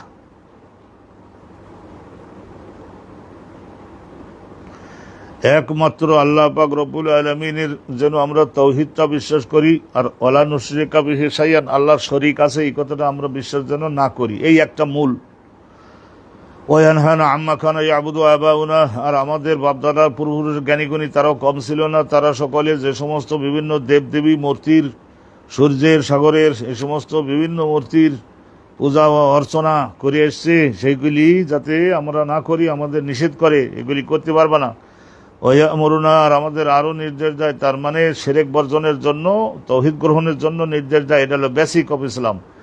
ওয়া আমরুনা বিস-সালাতি ওয়াস-সাদাকাতি ওয়াল-আফাফি বিল আহদ, আর তিনি আমাদেরকে নির্দেশ দেন 24 ঘন্টার মধ্যে 5 বার সালাত কায়েম করতে হবে। ও সাদাকা, আর যাকাত, মাল বেশি হয়ে গেলে সদকা দিতে হবে। আফাফ, আর চারিত্রিক পবিত্রতা, চারিত্রিক চুরি, ডাকাতি, খুন খারাপি, জেনা, ব্যভিচার, এগুলি থেকে বর্জন। ওয়াল ওয়াফাই বিল আহাদ, আর অঙ্গীকার বাস্তবায়ন। ওয়াদাইল আমানত, কেউ যদি টাকা রেখে যায় তাহলে সেটা তার কাছে পৌঁছেই দিতে হবে। এই সমস্ত মহাপবিত্র গুণগুলি সম্পর্কে তিনি আমাদের নির্দেশ দেন। ওয়াকাল আলী তর্জমানিহি, তখন হেরাক্লিয়াস তার দোভাষীকে বললেন, হিনা কুলতু যালিকা, আমি যখন হেরাক্লিয়াসকে উদ্দেশ্য করে এই সব কিছু আমি তথ্য যখন দিয়ে দিলাম, তখন উনি দোভাষীকে বললেন, এবার আমার ব্যাখ্যা শোনাবে ওনার মন্তব্য। কল্লাহু, হে দোভাষী, তুমি এবার আবু সুফিয়ানকে বলো, ইন্নী সাআলতুকা আন নাসাবিহি, প্রথমে আমি তোমাকে জিজ্ঞাসা করেছি তার বংশ কেমন। ফিকুম, ওই এলাকায় তো বিভিন্ন কবিলা আছে, কবিলার মধ্যে তুলনামূলক বংশ কেমন। ফাজাম, তা আপনি উত্তর দিয়েছেন, আন্নাহু জু নাসাবিন আজিম, বিরাট বংশের, বাপরে বাপ, বিরাট বংশের। রখাজালিকার রসুল, আমি তো ইনজিল কিতাব পড়িয়েছি, গবেষণা করি, কিছুটা তো কিছু জানি। রসুলগণ নবীগণ সব সময়ের জন্য তো আসফি নসবে কওমিহা, তাদের ওই জাতির মধ্যে সবচাইতে পবিত্র বংশের মধ্যে একজনকে আল্লাহ বাছাই করে থাকেন, অন্যথায় তার অনুসরণ করতে লোকেরা ঘৃণা করবে। ওয়াসআলতুকা হাল ক্বালা আহাদুন মিনকুম হাযাল কাওলা, তাইলে এই জিনিসটা তো আমরা সেই জমানার থেকে সবাই বুঝে আসতেছে, আমাদের জমানার লোকেরা বুঝলো না। এই কিছুদিন আগে যার এই ধরনের বাপদাদা ছিল, এই ধরনের শ্রমিক লেবার, লেখাপড়া নাই, এই চুরি ডাহাতি খুন খারাপি করে বিরাট কোটিপতি হয়ে পড়েছে বলি অমনি তাকে নেতৃত্বের আসনটা দিয়ে দিলেন। আপনি কি এই সমস্ত পৃথিবীর মহাসভ্যতার নিয়মের বাইরে চলতে চাচ্ছেন নাকি? মহাপতন সামনে অপেক্ষা করুন। ওয়াসআলতুকা, আমি জিজ্ঞাসা করছি আপনাকে, হাল ক্বালা আহাদুন মিনকুম হাযাল কাওল ক্বাবলাহু, দ্বিতীয় কোশ্চেন ছিল যে এই ধরনের নবী হওয়ার দাবি কি তার পূর্বে আপনাদের দেশে আর কেউ করছিলেন কিনা। আমতা আনলা, আপনি বললেন যে না, আর কেউ করেনি, নবী হওয়ার দাবি ওই এলাকায় আর কেউ করেনি। ফাকুল, তো এখানে আমি এই কথা এখন রেজাল্ট দিতে পারি যে লাউখান আহাদুন মিনকুম, লাউকানা আহাদুন মিনকুম ক্বালা হাযাল কাওল ক্বাবলাহু, মুহাম্মাদের আগে নবী হওয়ার দাবি আরেকজন যদি করেছিলেন হতো, কুলতু, তাইলে আমি বলতে পারতাম যে রাজুলুন ইয়াতাম্মু বিকাউলিন ক্বাদ কিলা ক্বাবলাহু, তাইলে মোহাম্মদ এমন একজন ব্যক্তি যে তিনি ইক্তাদি, ইয়াতাম্মু মানে মুক্তাদি হচ্ছেন এমন একটা বক্তব্যের যে বক্তব্যটা তার পূর্বে অন্য আরেকজন কর্তৃক বলা হয়েছে। এগুলো 2 নম্বর গেল। সাআলতুকা হাল কুনতুম তাত্তাহিমুনাহু বিল কাযবি, মিথ্যা বলবার অভিযোগে অভিযুক্ত করতে পারছিলেন কোন সময়? এই যে প্রায় 50 বছর হয়ে গেল, 50-60 বছরের কাছেই তো প্রায় যাচ্ছে। ক্বাবলা আন ইয়াকুলা মা ক্বালা, নবুয়তি দাবি যে করলেন উনি, এর আগে ওই সময় তো অনেক সময় যৌবন বয়সে যুবক বয়সও মান ভুল ত্রুটি করে। ফাজাম আল্লাহ, আপনি তো বলেছেন না না না না না না, সমস্ত লাইনের লোক উনি না। তাহলে ফারিফ, তখন থেকে আমি জানতে বুঝতে পারলাম, আন্নাহুল, আমি এখন লিয়াদাল কিযবা আলান নাস ওয়া ইয়াকযিবা আলাল্লাহ, এখন সাধারণত মানুষদের একজনের বিরুদ্ধে একটা মিথ্যা কথা লাগাই দেওয়া, সেটাও তো পাপ, কিন্তু সেটা হয় ছোটখাটো পাপ। সেটা হয় ছোটখাটো পাপ, একটা সাধারণ একটা মিথ্যা কথা বলেছে, একজন আখ চুরি করে খাইছে, খেজুর গাছের রস চুরি করে খাইছে, মুরগি চুরি করে খাইছে, খাসি চুরি করে খাইছে, এই সমস্ত কথাবার্তা আসলে সে করে নাই, তার সম্পর্কে লাগাই দিল যা করছে, তাহলে এটাও তো অবশ্যই পাপ। কিন্তু এটা তো একটা ছোটখাটো ঠুনকো একটা বিষয় নিয়ে একটা মিথ্যা প্রয়োগ করলো, এটাকেও পাপ মনে করে, এটাও যিনি পরিত্যাগ করলেন অল্প ক্ষতিকারক। ওয়াইয়াকযিবা আলাল্লাহ, আর আল্লাহ রব্বুল আলামিনের, আল্লাহ পাক রব্বুল আলামিনের বিরুদ্ধে উনি মিথ্যা লাগাইয়ে দিবেন। আল্লাহর বিরুদ্ধে একটা মিথ্যা কথা, সে তো অনন্তকালের জন্য জাহান্নামী হওয়ার যোগ্য পাপ। ওয়াসআলতুকা হাল কানা মিন আবাইহি মিন মালিক, আমরা আজকে শেষ করতে পারবো না, তবে আমরা মোটামুটি আলহামদুলিল্লাহ একটা লাইনে এসে গেছি, এখানে শেষ করবো। আপনারা সময় হয়ে গেছে তো দিচ্ছি, শেষ করি। ওয়াসআলতুকা, আমি আপনাকে জিজ্ঞাসা করছি, হাল কানা মিন আবাইহি মিন মালিক, তার পূর্বপুরুষদের মধ্যে রাজা বাদশা কেউ ছিলেন কিনা। ফাজামতা আল্লাহ, আপনি বলেন না না, বড় বড় সব পবিত্র লোক, কিন্তু রাজা বাদশাহ এরকম কেউ কিছু ছিল না। ফাকুলতু, তখন আমি এই মন্তব্য করি, লাউকানা মিন আবাইহি মালিক, তার বাপ দাদাদের মধ্যে যদি কোনো রাজা বাদশাহ থাকতো, কুলতু, আমি তাহলে এই মন্তব্য করতাম, বলতে পারতাম, ইয়াতলু মুলকা আবাইহি, নিজের বাপ দাদাদের হারিয়ে যাওয়া, হাতছাড়া হয়ে যাওয়া সেই রাজত্ব আবার পুনরায় দখলের জন্য একটা কথা বলে তিনি এখন একটা চেষ্টা করছেন। আলহামদুলিল্লাহ রাব্বিল আলামিন, এই পর্যন্ত আমরা রাখলাম। আর আমরা চাইছিলাম এটা না পড়াই চলে যেতে, কিন্তু দেখলাম যে কিছু 2-1টা পয়েন্ট এখানে আছে, একটু হালকা পাতলা, একটু নতুনত্ব যার মধ্যে রয়েছে। তো আল্লাহ তাআলার রহমত হোক, আপনারা সকলে থাকেন। আমরা গতকাল শুক্রবার হিসাবে আল্লাহর মেহেরবানিতে গতকাল অনুষ্ঠানটা আমরা করতে পারি নাই। খোদা তাআলা আমাদেরকে দয়া করুন, রহমত করুন। আল্লাহ তাআলা তিরস্কারের বাইরে যাতে আমরা থাকতে পারি। আল্লাহুম্মা اغفر لنا ولآبائنا وأمهاتنا. الله. السلام عليكم ورحمة الله وبركاته.